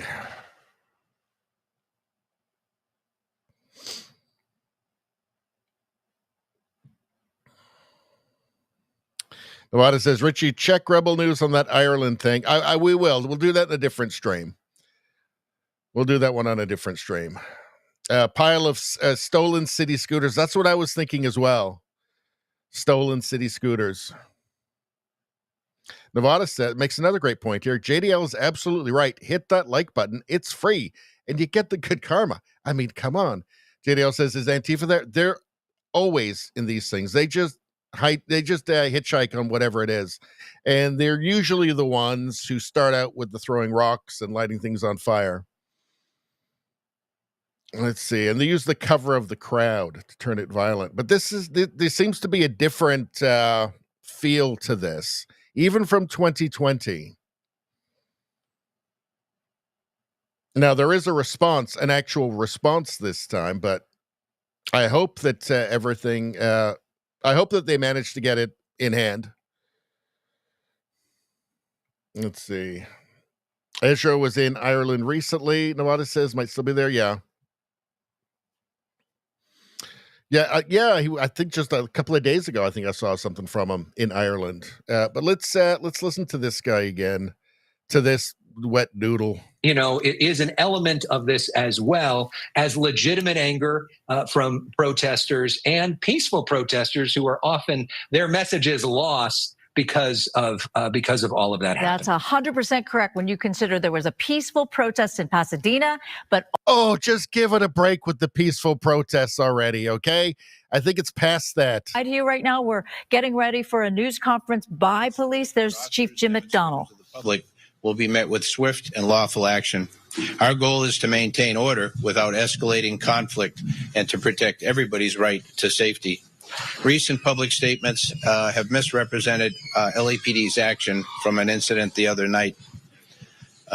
Specifically, there was a claim that LAPD delayed responding to a federal officer's request for assistance by more than 2 hours. When we heard that, I think anybody who's a police officer couldn't believe it, and certainly anyone with LAPD couldn't imagine how that would happen. Well, it didn't happen, and I just want to. Well, there is the video of it happening, so all right. Go into that just a little bit. LAPD was not given advance notice that the federal operations would occur in that area. As a result, we were not pre-positioned to respond immediately to unrest related to those actions. Once the call for assistance came in, LAPD responded within 38 minutes. And that sounds like a long time, but I'll tell you why that is.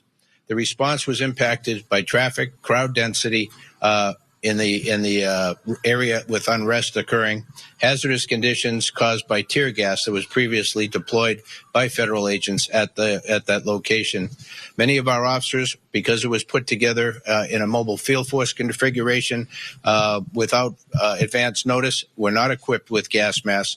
But despite these challenges, we moved in quickly and as safely as possible. At no point did LAPD ignore or intentionally delay any request for help. I also want to be unequivocally clear. The Los Angeles Police Department does not participate in or coordinate with Immigration and Customs Enforcement on civil immigration enforcement. We've said this over and over again, and I can't stress it enough for the people in our community who have high levels of anxiety about this issue, that we want everybody to believe and be able to call the LAPD in time of need if they've been a victim of a crime or a witness to a crime. It's so weird that even though he says that, the revolutionary communists don't seem to care. Isn't that weird? And yeah, it wasn't 2 hours. It was only 38 minutes for your information. I mean, wow. It's like the whole world is just like this weird satire now. We need that. Otherwise, the system does not work. That has been our policy and remains our policy, and it went into effect in 1979. So 46 years ago, that's been the way we do business. On the other hand, however, when a law enforcement agency, any agency, requests emergency assistance to protect lives, we are obligated to respond, and we do. Public safety is our duty, and we will answer every legitimate call for help from anyone. We recognize that immigration enforcement operations can cause a deep fear and anxiety, particularly in immigrant communities. That's why we're committed to transparency, accountability, and treating every Angelino with respect, regardless of their immigration status. Our job is not to divide communities or politicize law enforcement. Our job is simply to keep everyone safe. I wonder if all that, regardless of immigration status, might have contributed to this in some way. I wonder. I guess it's possible, right? I want to express my sincere appreciation to all of our officers and partner agencies for their dedication and professionalism during these very challenging times. Their commitment to upholding the law, even in the face of hostility, is a reflection of the values that we stand for. We're working together to keep everyone safe, our officers and the public alike, and this remains our top priority. We'll continue to support peaceful protests. And I heard just this loud in my face. That's when I realized I've been hit by. All right. So, I mean, it doesn't make any sense. I mean, they've only been a sanctuary city for 45 years.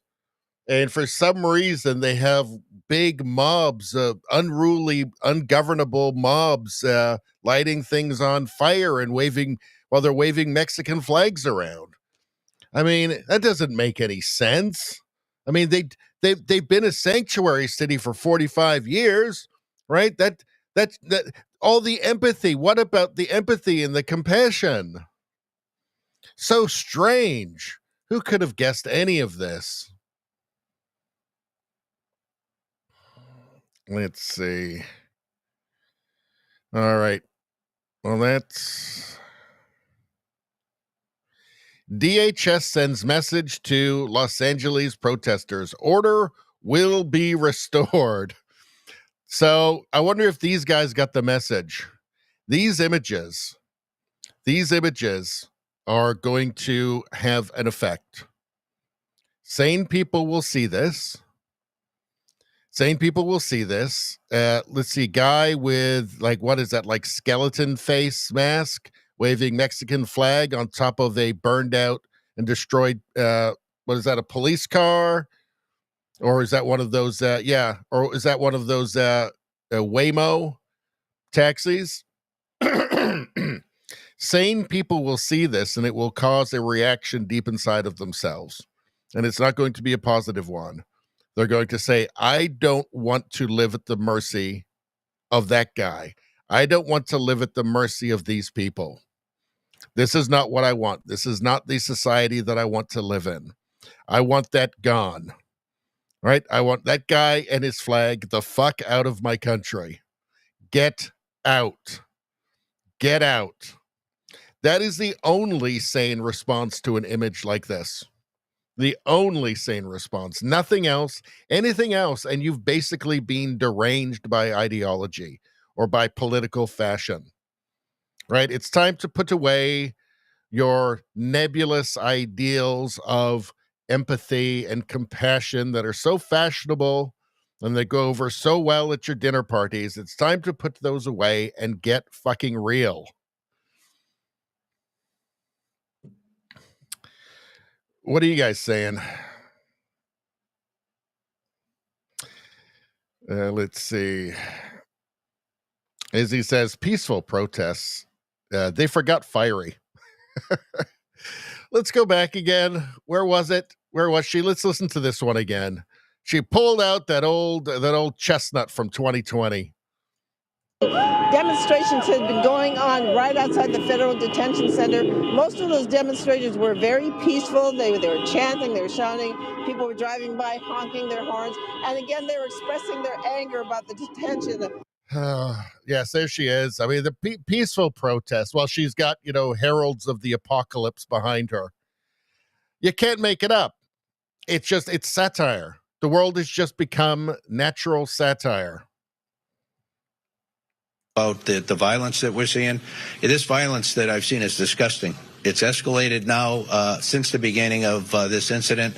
What we saw the first night was bad. What we've seen subsequent to that is getting increasingly worse and more violent. Tonight we had individuals out there shooting commercial-grade fireworks at our officers. That can kill you. And we have adapted our tactics to be able to have a chance to be able to take these people into custody and to be able to hold them accountable. We are overwhelmed as far as the number of people out there engaged in this type of activity and the type of things that they're doing. They'll take backpacks, and the backpack will have a cinder block in it. They have a hammer, and they'll break up the cinder block and use that, pass it around to throw at officers, to throw at cars, and throw at other people. We've seen people with hammers, and you've broadcasted breaking the bollards behind the federal building and taking the. Yeah, the problem is that with the kind of society they've created there, with what they've done with the institutions in these places, in these blue cities, the prosecutors won't prosecute. If somebody by some miracle ends up in front of a judge, they get a slap on the wrist. And I'm sure they're all perfectly aware of that. Let's see. Hold on. I'm going to check out a little bit more here on Ottawa James. It's been a while since we've seen you in the chat. Good to see you. Let's see. I think we've been doing shorter streams on Sundays, like not quite as long. So I think maybe some of the people that used to show up later were missing these days. Maybe we need to do longer streams again. I don't know. JDL says universities and colleges are responsible for this. Yes, they've become indoctrination centers. Just flat out. Izzy says, oh, but those are the people that clean their toilets. That's right. What are they going to do? What will they do? What will the wealthy people in Beverly Hills do without these people to clean their toilets? Nobody else will do it. Oh, hello. What skull mask? Mexican flag guy? Are you here to clean the toilets? Let's see. JDL says Constitution first. Ottawa James says, LOL, yes, so peaceful. Nawada says, but it's mostly fiery and peaceful. Let's see. Nawada says, they're just shooting mortars at the police. Yeah, I mean, there's commercial grade fireworks that can kill you. What's he saying now? Together all the time. So we have tremendous capability here. To say that we would go to that right away, I'd say we wouldn't have been there yet. Looking at the violence tonight, I think we got to make a reassessment. Laurel, how has your department interacted with the National Guard, if at all, since they've been here? I'd say very little, other than we had a conference call this afternoon. There aren't a whole lot of soldiers in place at this time. They're still incoming. But the people who are here, they're tremendous Americans here trying to do, they provide their service, doing the task that they're charged with. Our relationship has been tremendous overall with the National Guard. We worked right alongside them for 5 months during the Palisades fire. They were there every day in the beginning in large numbers, and then that narrowed down before they demobilized. But the relationship is overall tremendous. We're very, very good partners. All right, let's see. Actually, you know what? Let's do something here. Hold on a second. Actually, hold on. Before we do that, let's go back here for a sec. Newsom meets with LA cops, says they're not looking to play into Trump's political games. So Trump is going to stop, or at least attempting to stop, the thing that you caused, the thing that you nurtured, the thing that his party seems to love, as a matter of fact. The thing that he and the mayor of LA let get completely out of control, I think fairly obviously on purpose. I think this was another trial run at the Summer of Love. They thought, well, it worked for us back then. Let's try it again. We have no souls, right? Does anybody here have a soul? No, you don't, I don't. Yeah, let's give it a go. Let's see. All right. I'm going to go on to X and just see what's coming up there. Hold on. One moment, please. Actually, you know what? No, I got to do this. Hold on.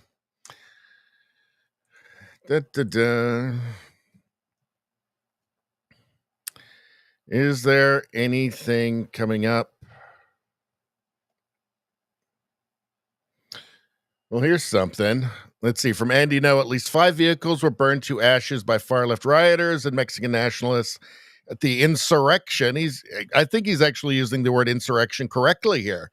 In Los Angeles. Yeah, I think these are the ones we've been seeing. What's going on here? 2 motorcyclists just drove towards a line of police in LA. Both were immediately arrested 3 hours ago. Let's take a look.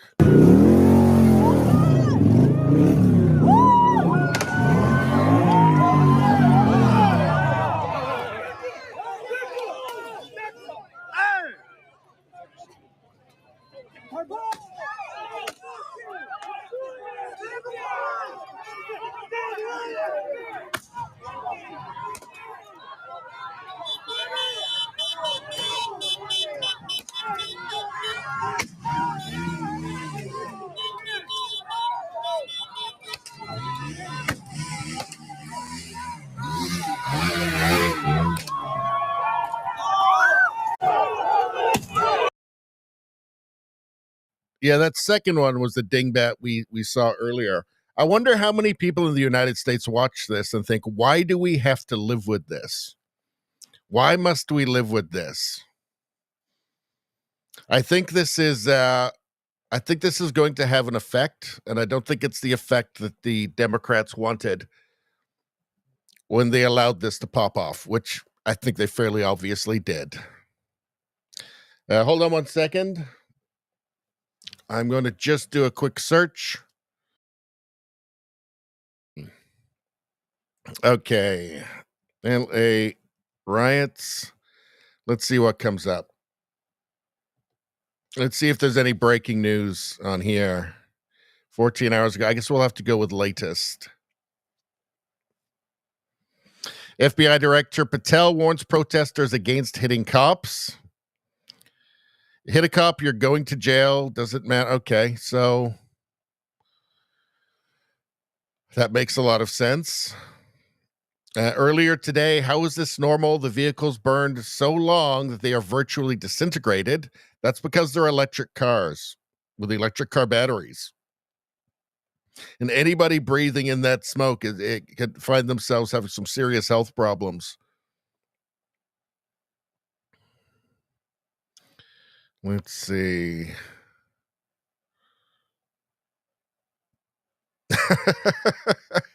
Only one group has empirically shown the ability to save Los Angeles. That's right, the Rooftop Koreans. The Rooftop Koreans, they are they are legends now.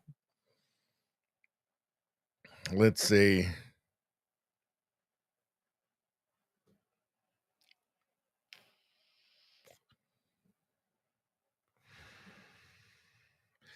Let's see. Governor Newsom press office. So what idiotic thing is he going to say? Are you going to send in the Marines next time the Philadelphia Eagles win too? Just embarrassing. Yeah, I think it's slightly different.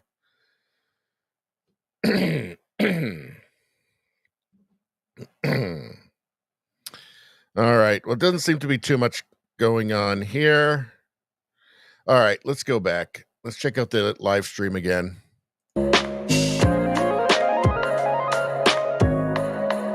Rules that we have to live by, but it also, and on a normal situation, not that big a deal, but in a situation like we saw here in the past couple of days, it turns out to be a very big deal. So we're going to continue to work with the partners that I mentioned and many others as we go forward to try and be able to make things as safe for everybody as we can.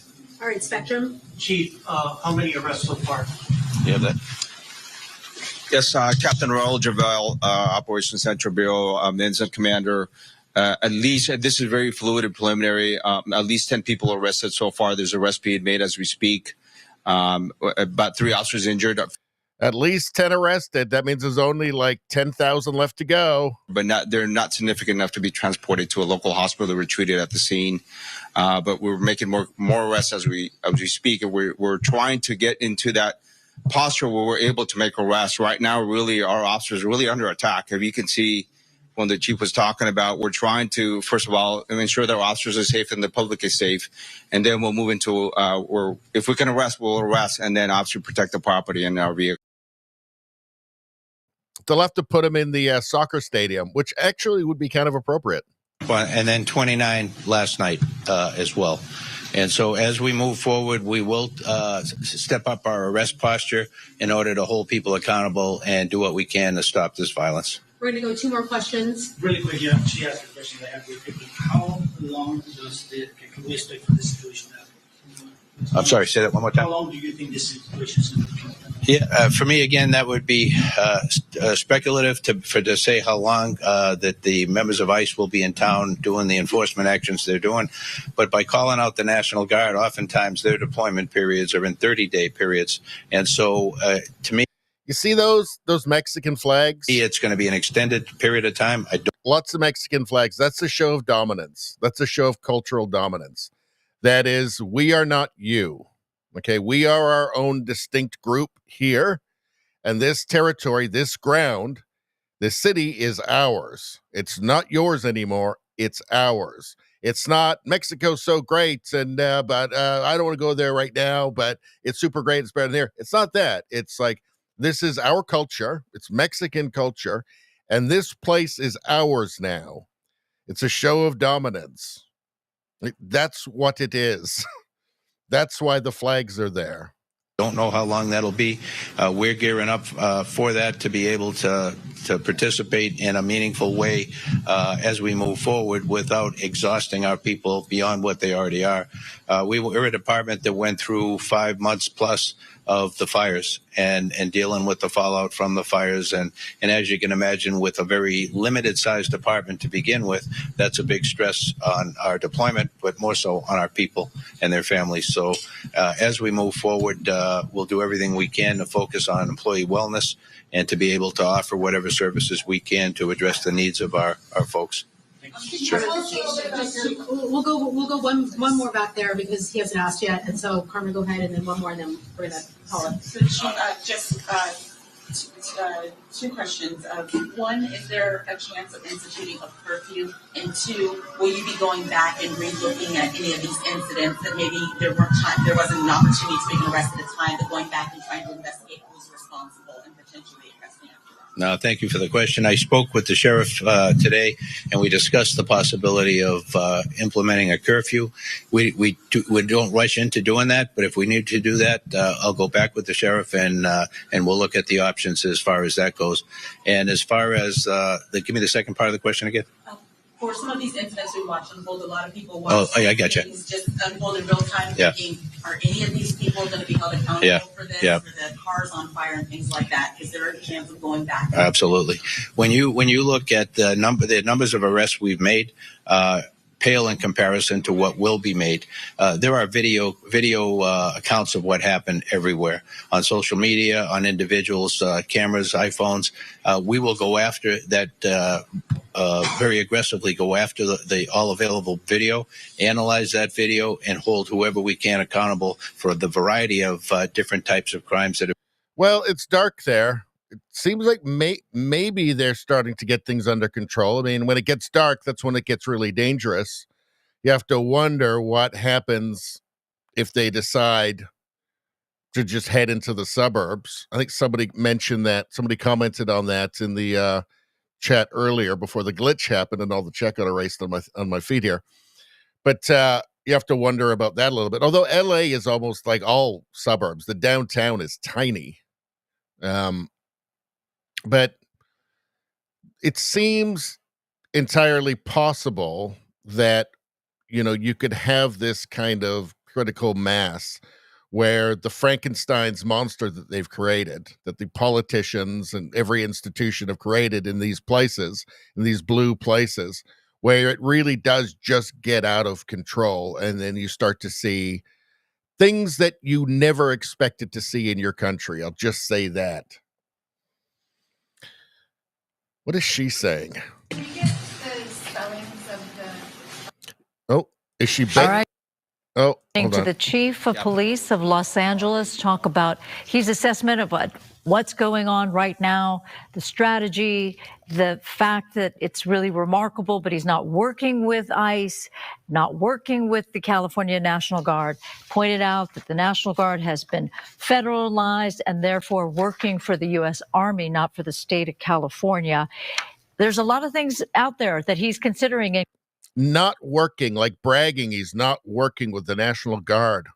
Has he seen what's happening in LA? Like, how does this make any sense? It's total madness. Total and complete madness. What are you guys saying? Let me get back to the chat.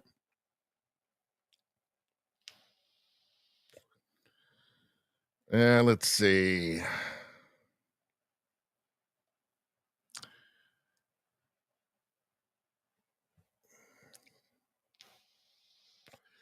Ottawa James says, LA, what a shithole. A shithole.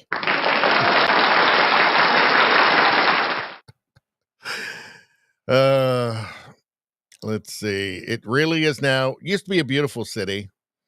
I haven't been there in probably 10 years or something, but it was getting bad even then.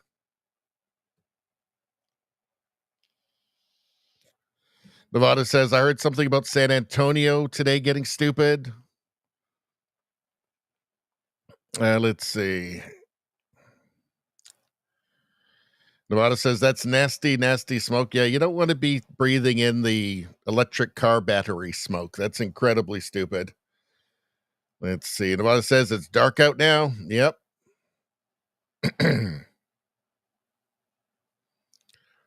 Izzy says, at least 10, 10 arrested. They've got some work to do. They really do. Nevada says, clown world. Yep. As he says, start with the commies holding the press conferences.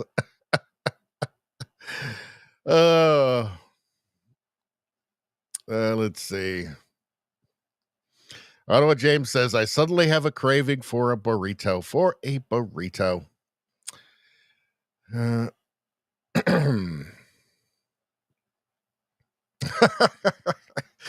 Nevada says, I'm not playing it. We have a moratorium. We have to get into, okay, not on this stream, but at some, maybe in two streams, we have to have a negotiation with Spambot Fodder over the use of they, them energy. Because if we play it again before then, we're just going to lose them. He swears he's just going to be out permanently if we play the they, them energy video again. Now, I love the they, them energy video. I'm not going to play it for anybody. You'll have to subscribe to the channel and keep watching our streams to find out what it is. But it is the most ludicrous thing. It's so utterly absurd that I refer to it as nature's joke. So I want to bring it back in, but we've got to do some negotiation with Spambot before we do. So it's going to have to be some give and take here. We're going to have to give him something. I don't know what. Let's see. But I want to bring it back. But I have to keep the peace. It seems to be everybody's kind of split down the middle. They either just hate it so much or they see the humor in it. So I don't know. Let's see. All right. Ottawa James says, I've never been to LA and I won't go now. Nevada hasn't been there in 20 years. Yeah, probably save your money.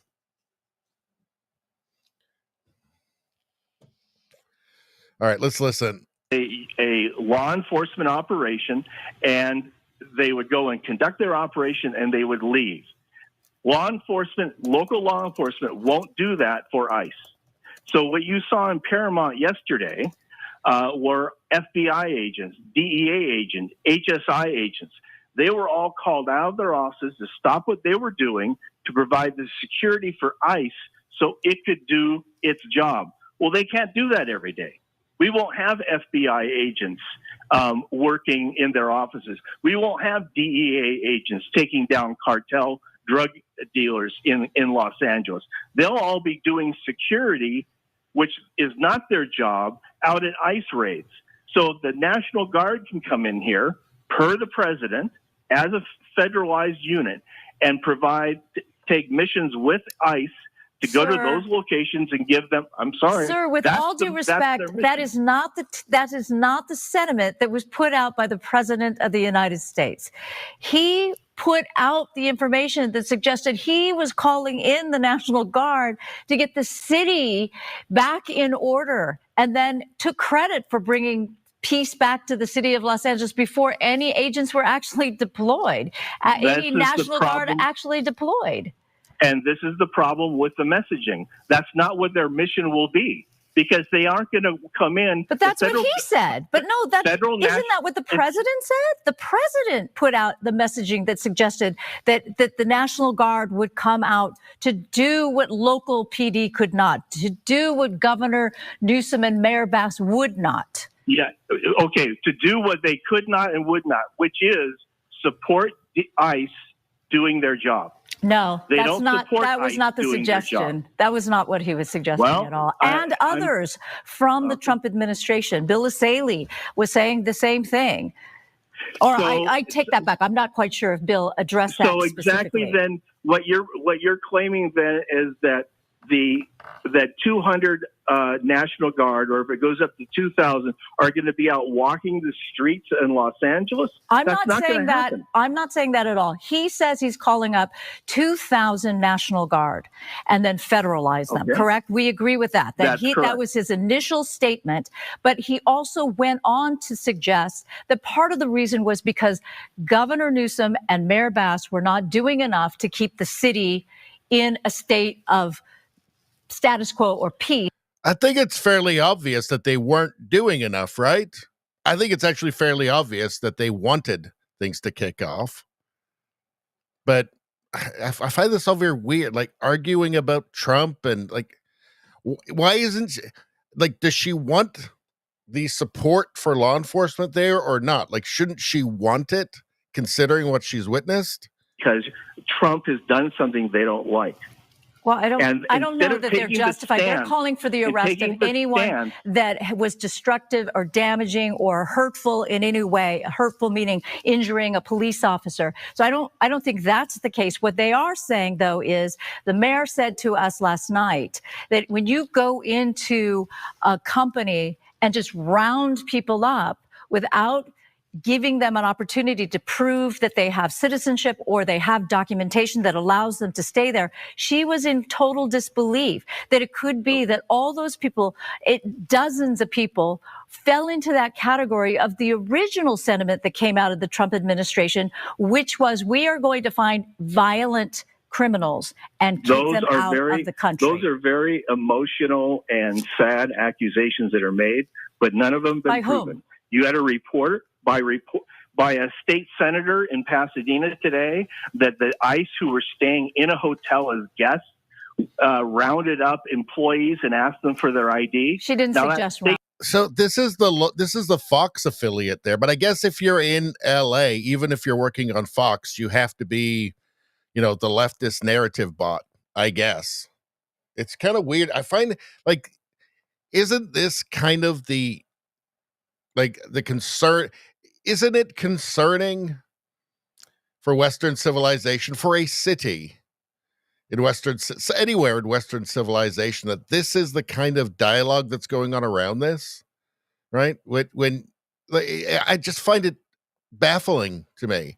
I would understand it if she was saying, look, he said he was going to send these troops here. We need them right now. That would make sense. The rest of it, I just don't understand. Like, it just seems totally insane. Like, it's just turned into Trump bashing. It's weird. Nevada says LA Fox is garbage, just like here in Vegas. Yeah. I mean, like, I stopped watching Fox after Tucker left, but they're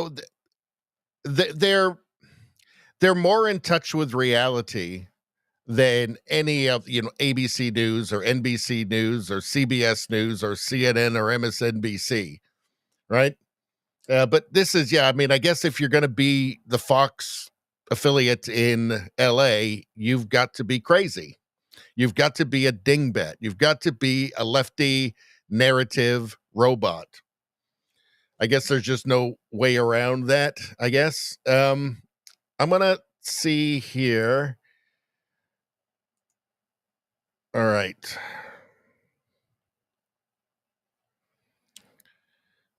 Hold on. 25 minutes ago, Trump says Newsom Bass should apologize for absolutely horrible job in Los Angeles. President Donald Trump said California Governor Gavin Newsom and Los Angeles Mayor Karen Bass should apologize to the people of Los Angeles for an absolutely horrible job, including their response to the anti-ICE demonstrations in the city. The president also alleged that the protesters were insurrectionists, and he reiterated his call to not allow them to wear masks. I wonder if all those Mexican flags gave him that idea. I wonder. Let's see. Quote, Governor Gavin Newsom, I call him Newscum, and Mayor Bass should apologize to the people of Los Angeles for the absolutely horrible job. It's a horrible job, everybody. Everybody agrees. A horrible job that they've done. And this now includes the ongoing LA riots. The riots is a very bad thing. He wrote this on Truth Social. Let's see. They are not protesters. They are troublemakers and insurrectionists. Remember, no masks. No masks. In a separate post, he purported that the demonstrators were paid insurrectionists, although he did not provide any evidence to back up his claim. Well, it's just a demonstrable fact at this point that there are paid demonstrators. right? Like there's ads for them. Like we just know that is a part of this template that they use.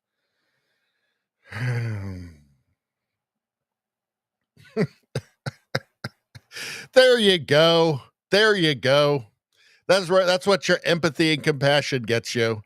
A scary guy on top of burned car waving Mexican flag. There you go. There you go. Who's going to clean your toilets and pick your crops if not this man? Good Lord. Let's see.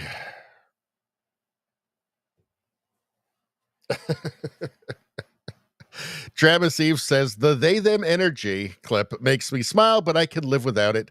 Can we agree on the teapot image at the end? No sound. Well, we're going to go into negotiations with Spambot. So we have to find a way to bring it back, but we have to do it in a way that's not going to cause division and unrest and perhaps even civil war. I'm on Radio Baloney Live. So I'm afraid there's going to be some hard negotiations ahead, but we will find a way through this. Let's see. Rogue Thought says Fox in LA is the equivalent to the Conservative Party in the UK. Yeah. And the Conservative Party in the UK is dying a slow death because they just betrayed everybody who voted for them. They were in power for, I think, 14 years and utterly betrayed every single person who voted for them.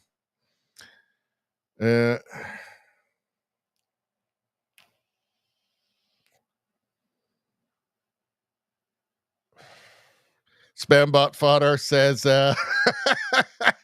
read the top of the chat. First 15 messages.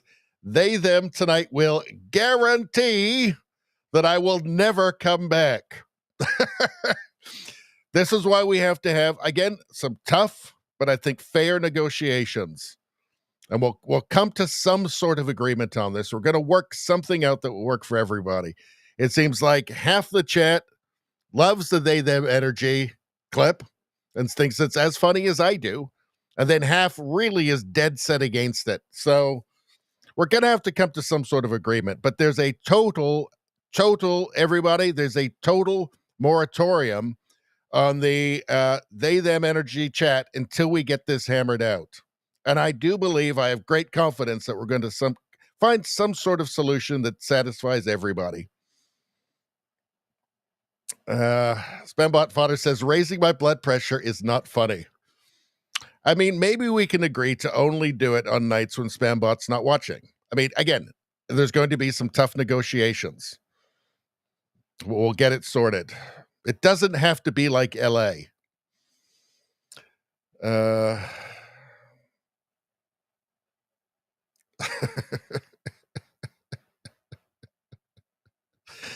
JDL says, is it a pride parade?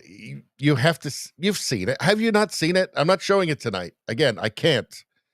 A total moratorium on playing that until we get this thing sorted.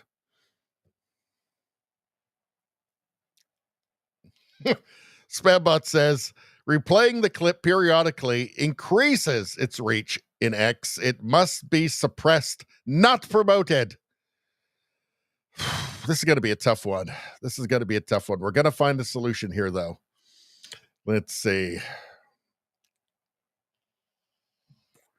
All right, let's move on. Nobody knows what we're talking about. Only the regulars know what we're talking about. Hold on. Let's go here. Let's actually restart this and get it. Okay, here we go.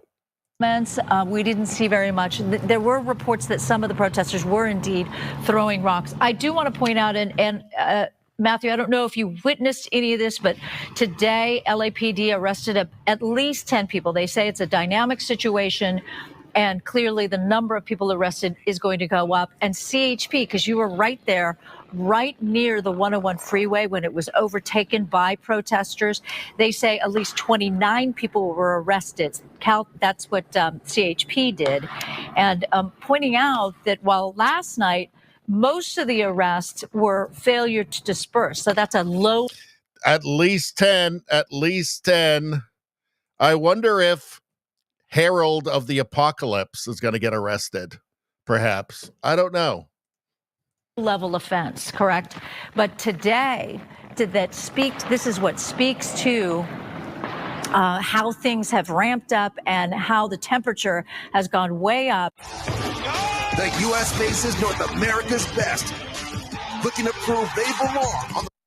All right. I think we're making progress here. Spambot says, I have a change window on Tuesday. Do the they, them on Tuesday. Done. You see? Negotiation. It's always the best way. Spambot Fodder says, the rage will keep me awake. Ottawa James says, nothing shocks me anymore, Spambot. Rogue Thought says, wow, a whole 10. All right.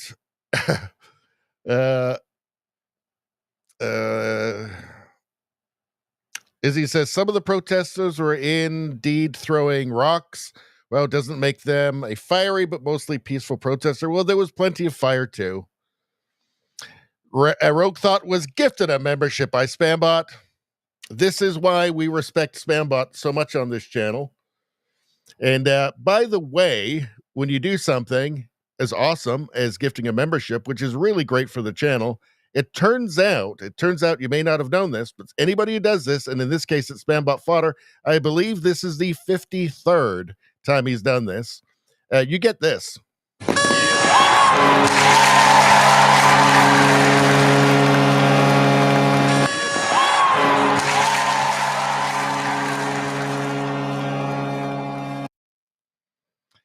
Best person ever, and that's serious too. Like Einstein was a piece of garbage compared to Spambot, and I tell you what, it's less than the price of a Tesla, and you get to be the best person ever. Spambot, guess what?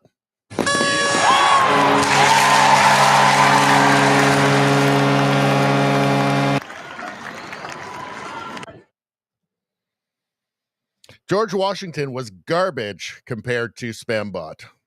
I'm telling you what, it's a hell of a deal, people. Best person ever.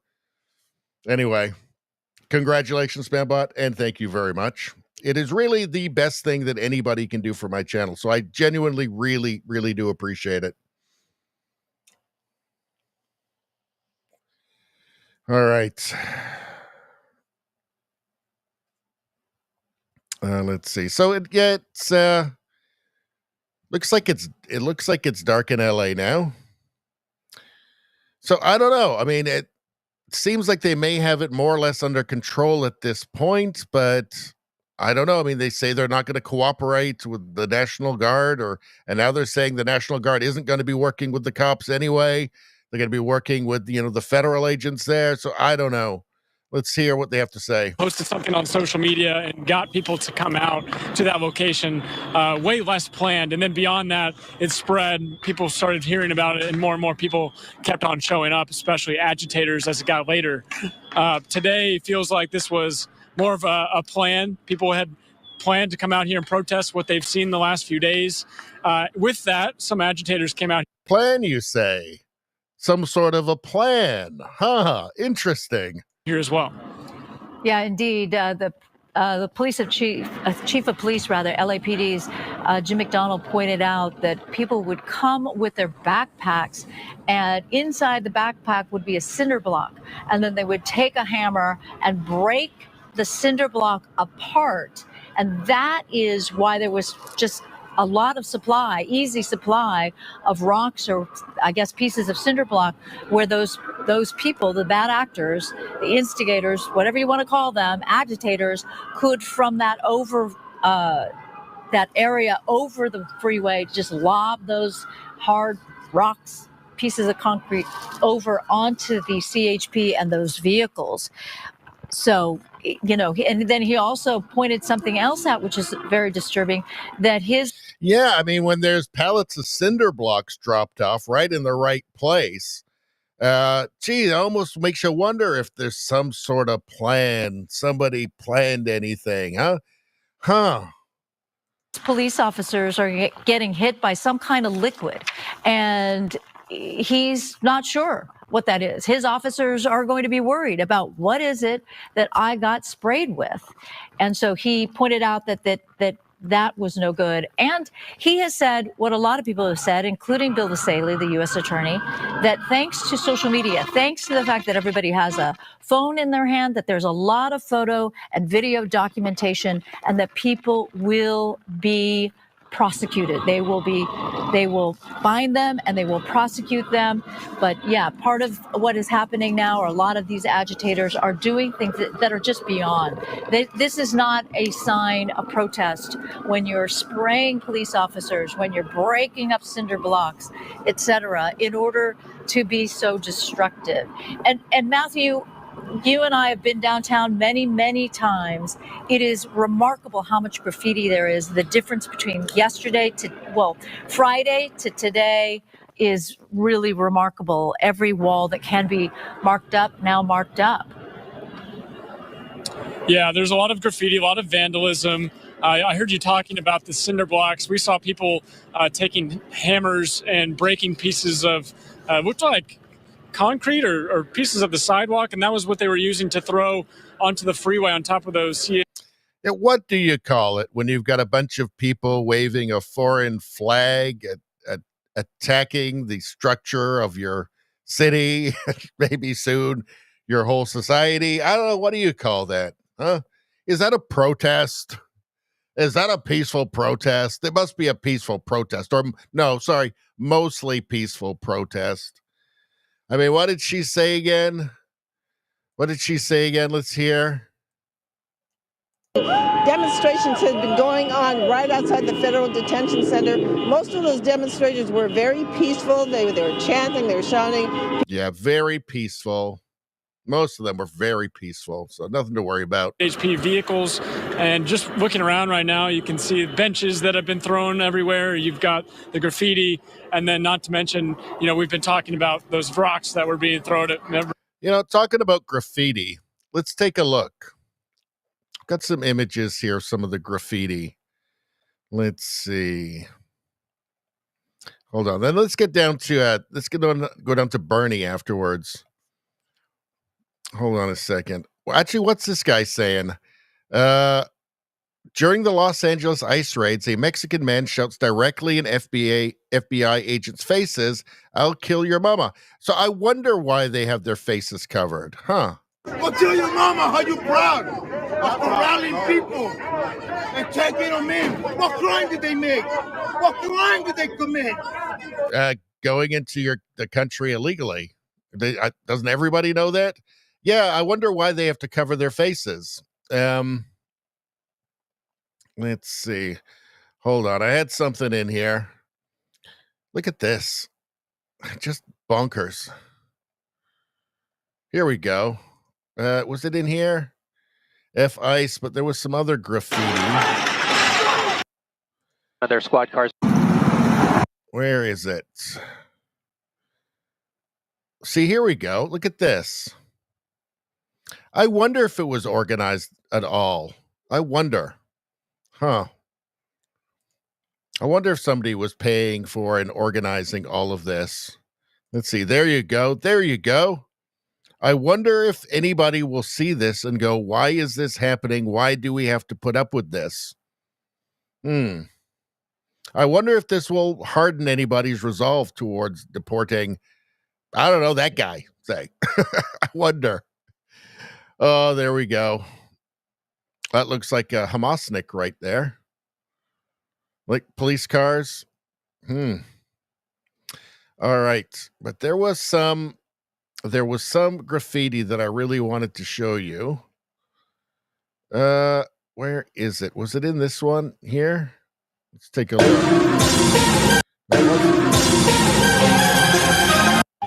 Fucking shit!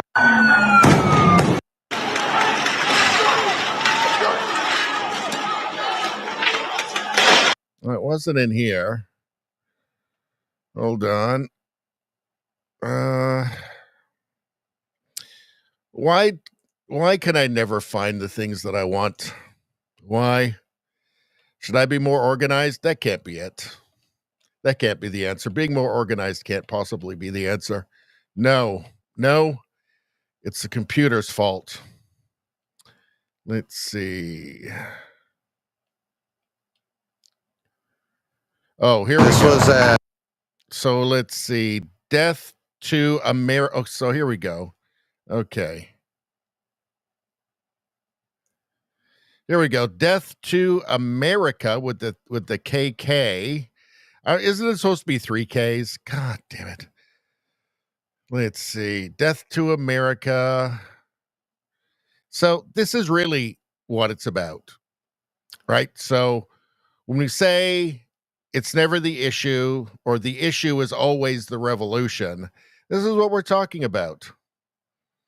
This is really what it's about. Death to America. There's a reason why, like in Canada, when the mobs of the Hamasniks are marching along with their leftist, far leftist allies, their communist allies, their Antifa allies, right?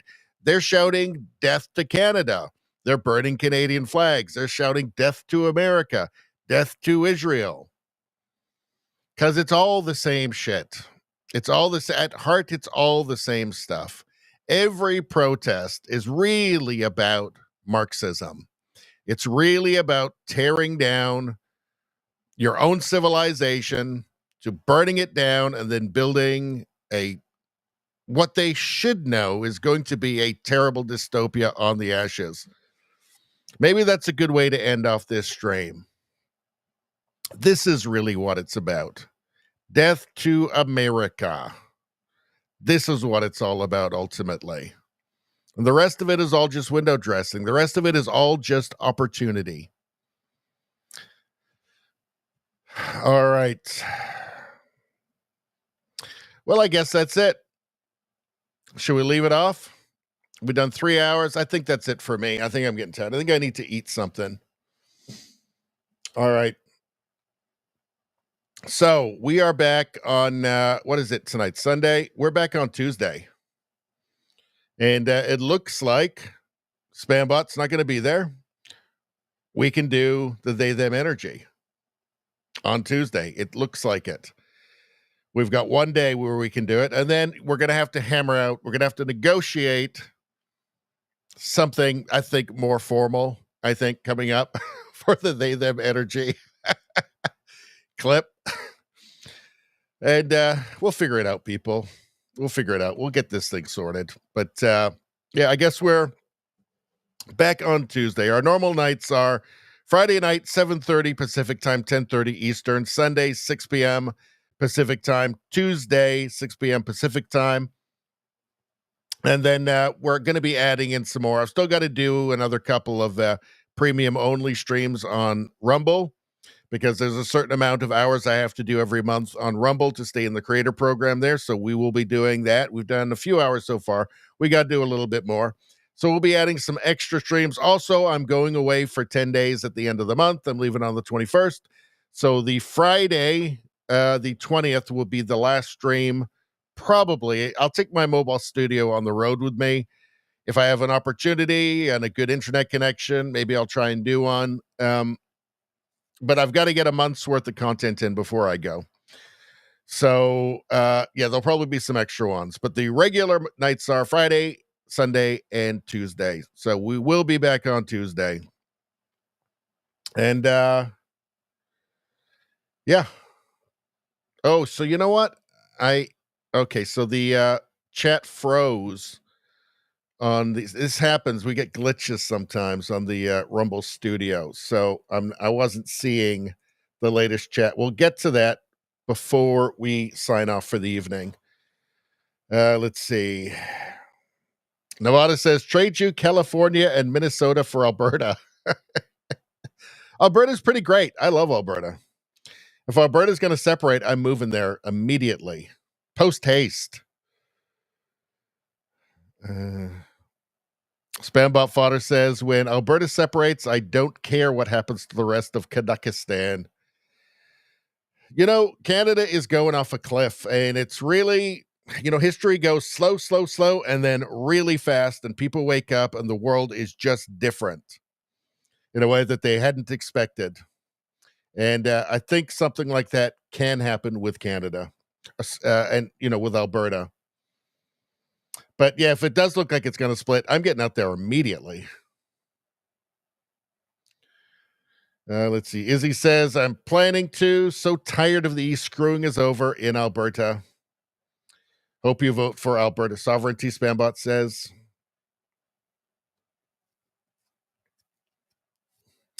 JDL says, defacing is a crime.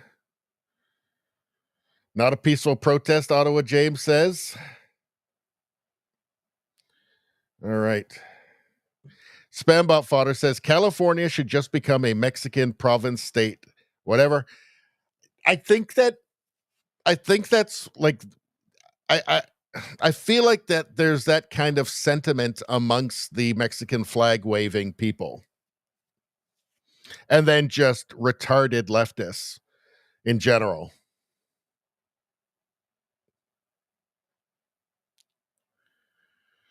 Let's see.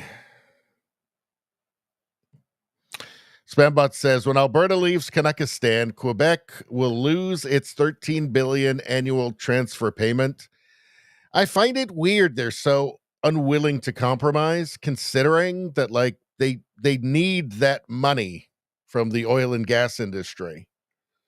They need those transfers. So I just it's all totally crazy.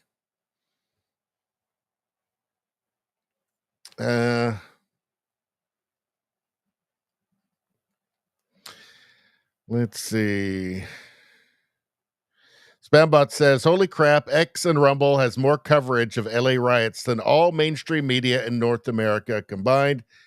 Yeah, well, I'm pretty sure that YouTube, because I'm streaming on YouTube as well, I'm pretty sure they're keeping my thumbnail as hidden as possible.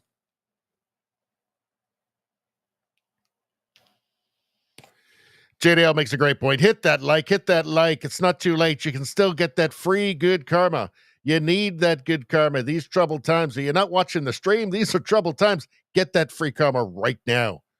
Don't be left behind.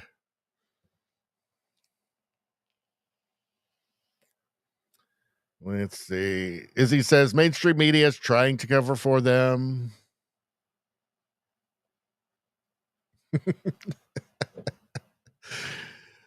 Let's see. Rosie says, I hate they, them energy. She does hate it. She's with Spambot on that. So we'll have to negotiate with Rosie as well. You must do a countdown warning. This is what I'm talking about right here. Negotiations. We work through this peacefully, not like in LA. No Mexican flags in the chat. Let's see. Rosie says 173 live viewers on X currently. That's not bad. Rosie says, thank you all in chat. Good stream, Richie. See you all on Tuesday. Well, this was kind of a different stream. We don't normally do, live, but we do if there's something big popping off. So, we don't normally cover events live. We did, for the American election, for the Canadian election. We've done a couple. But I actually really enjoy them, actually. So we'll try and do more. Spambot's going to be off grid between June 14th and July 6th. So you can do all the energy you want between those dates. I'm going to write it down. I'm going to write it down. Okay. Hold on. What is that? June 14.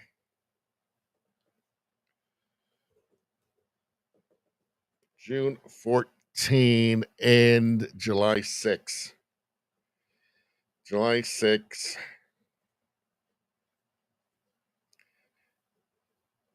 Oh, okay. But there's still, the other half of the chat that is with you on the They Them Energy Club. So there's still negotiations that have to happen.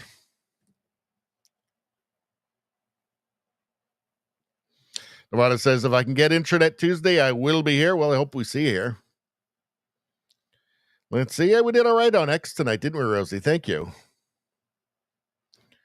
Let's see. The something for everybody watching. When you see the chat, the chat froze, actually. I'm just going to take that off now. So it wasn't showing the new chats, but the chat that you see on the screen is all Rumble. It's almost entire. It's like 99.9% Rumble. So for people who like being in the chat and making friends and having conversations, you have to go to Rumble. Go to Rumble. That's where all the fun is.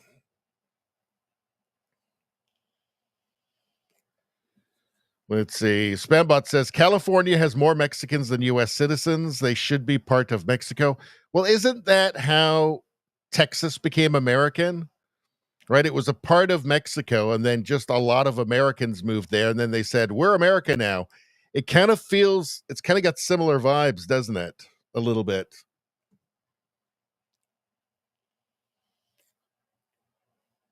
Let's see. Rogue Thought says 2.5 million are illegal. It's just crazy. Rosie says, negotiating, when you play they them energy, you must fax everyone chocolate. Done. I'll write up the contract. All right. Nevada says June 14th is Flag Day and Trump's birthday. Wow. Okay. That's interesting, isn't it? Spambot says on X can be found as Miles Buckley. At Miles Buckley. And Spambot sends in some good stuff too that we actually watch on the streams. All right, I think that's it. All right. Nevada says we took New Mexico, Arizona, California, and Texas. And maybe they want it back. All right. Well, that's it, everybody.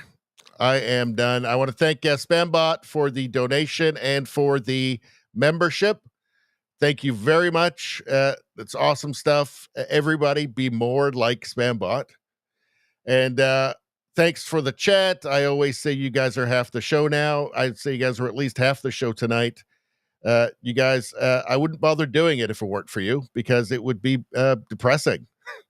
Depressing, like ranting out to a cold, indifferent void. But it's not, because you guys are there. So thank you very much. Thanks to chat. Thanks to everybody watching. Anybody who subscribed. Anybody who liked. It's still not too late to like the stream. You can even like it after when it goes for replay. So that's another thing conscientious people can do.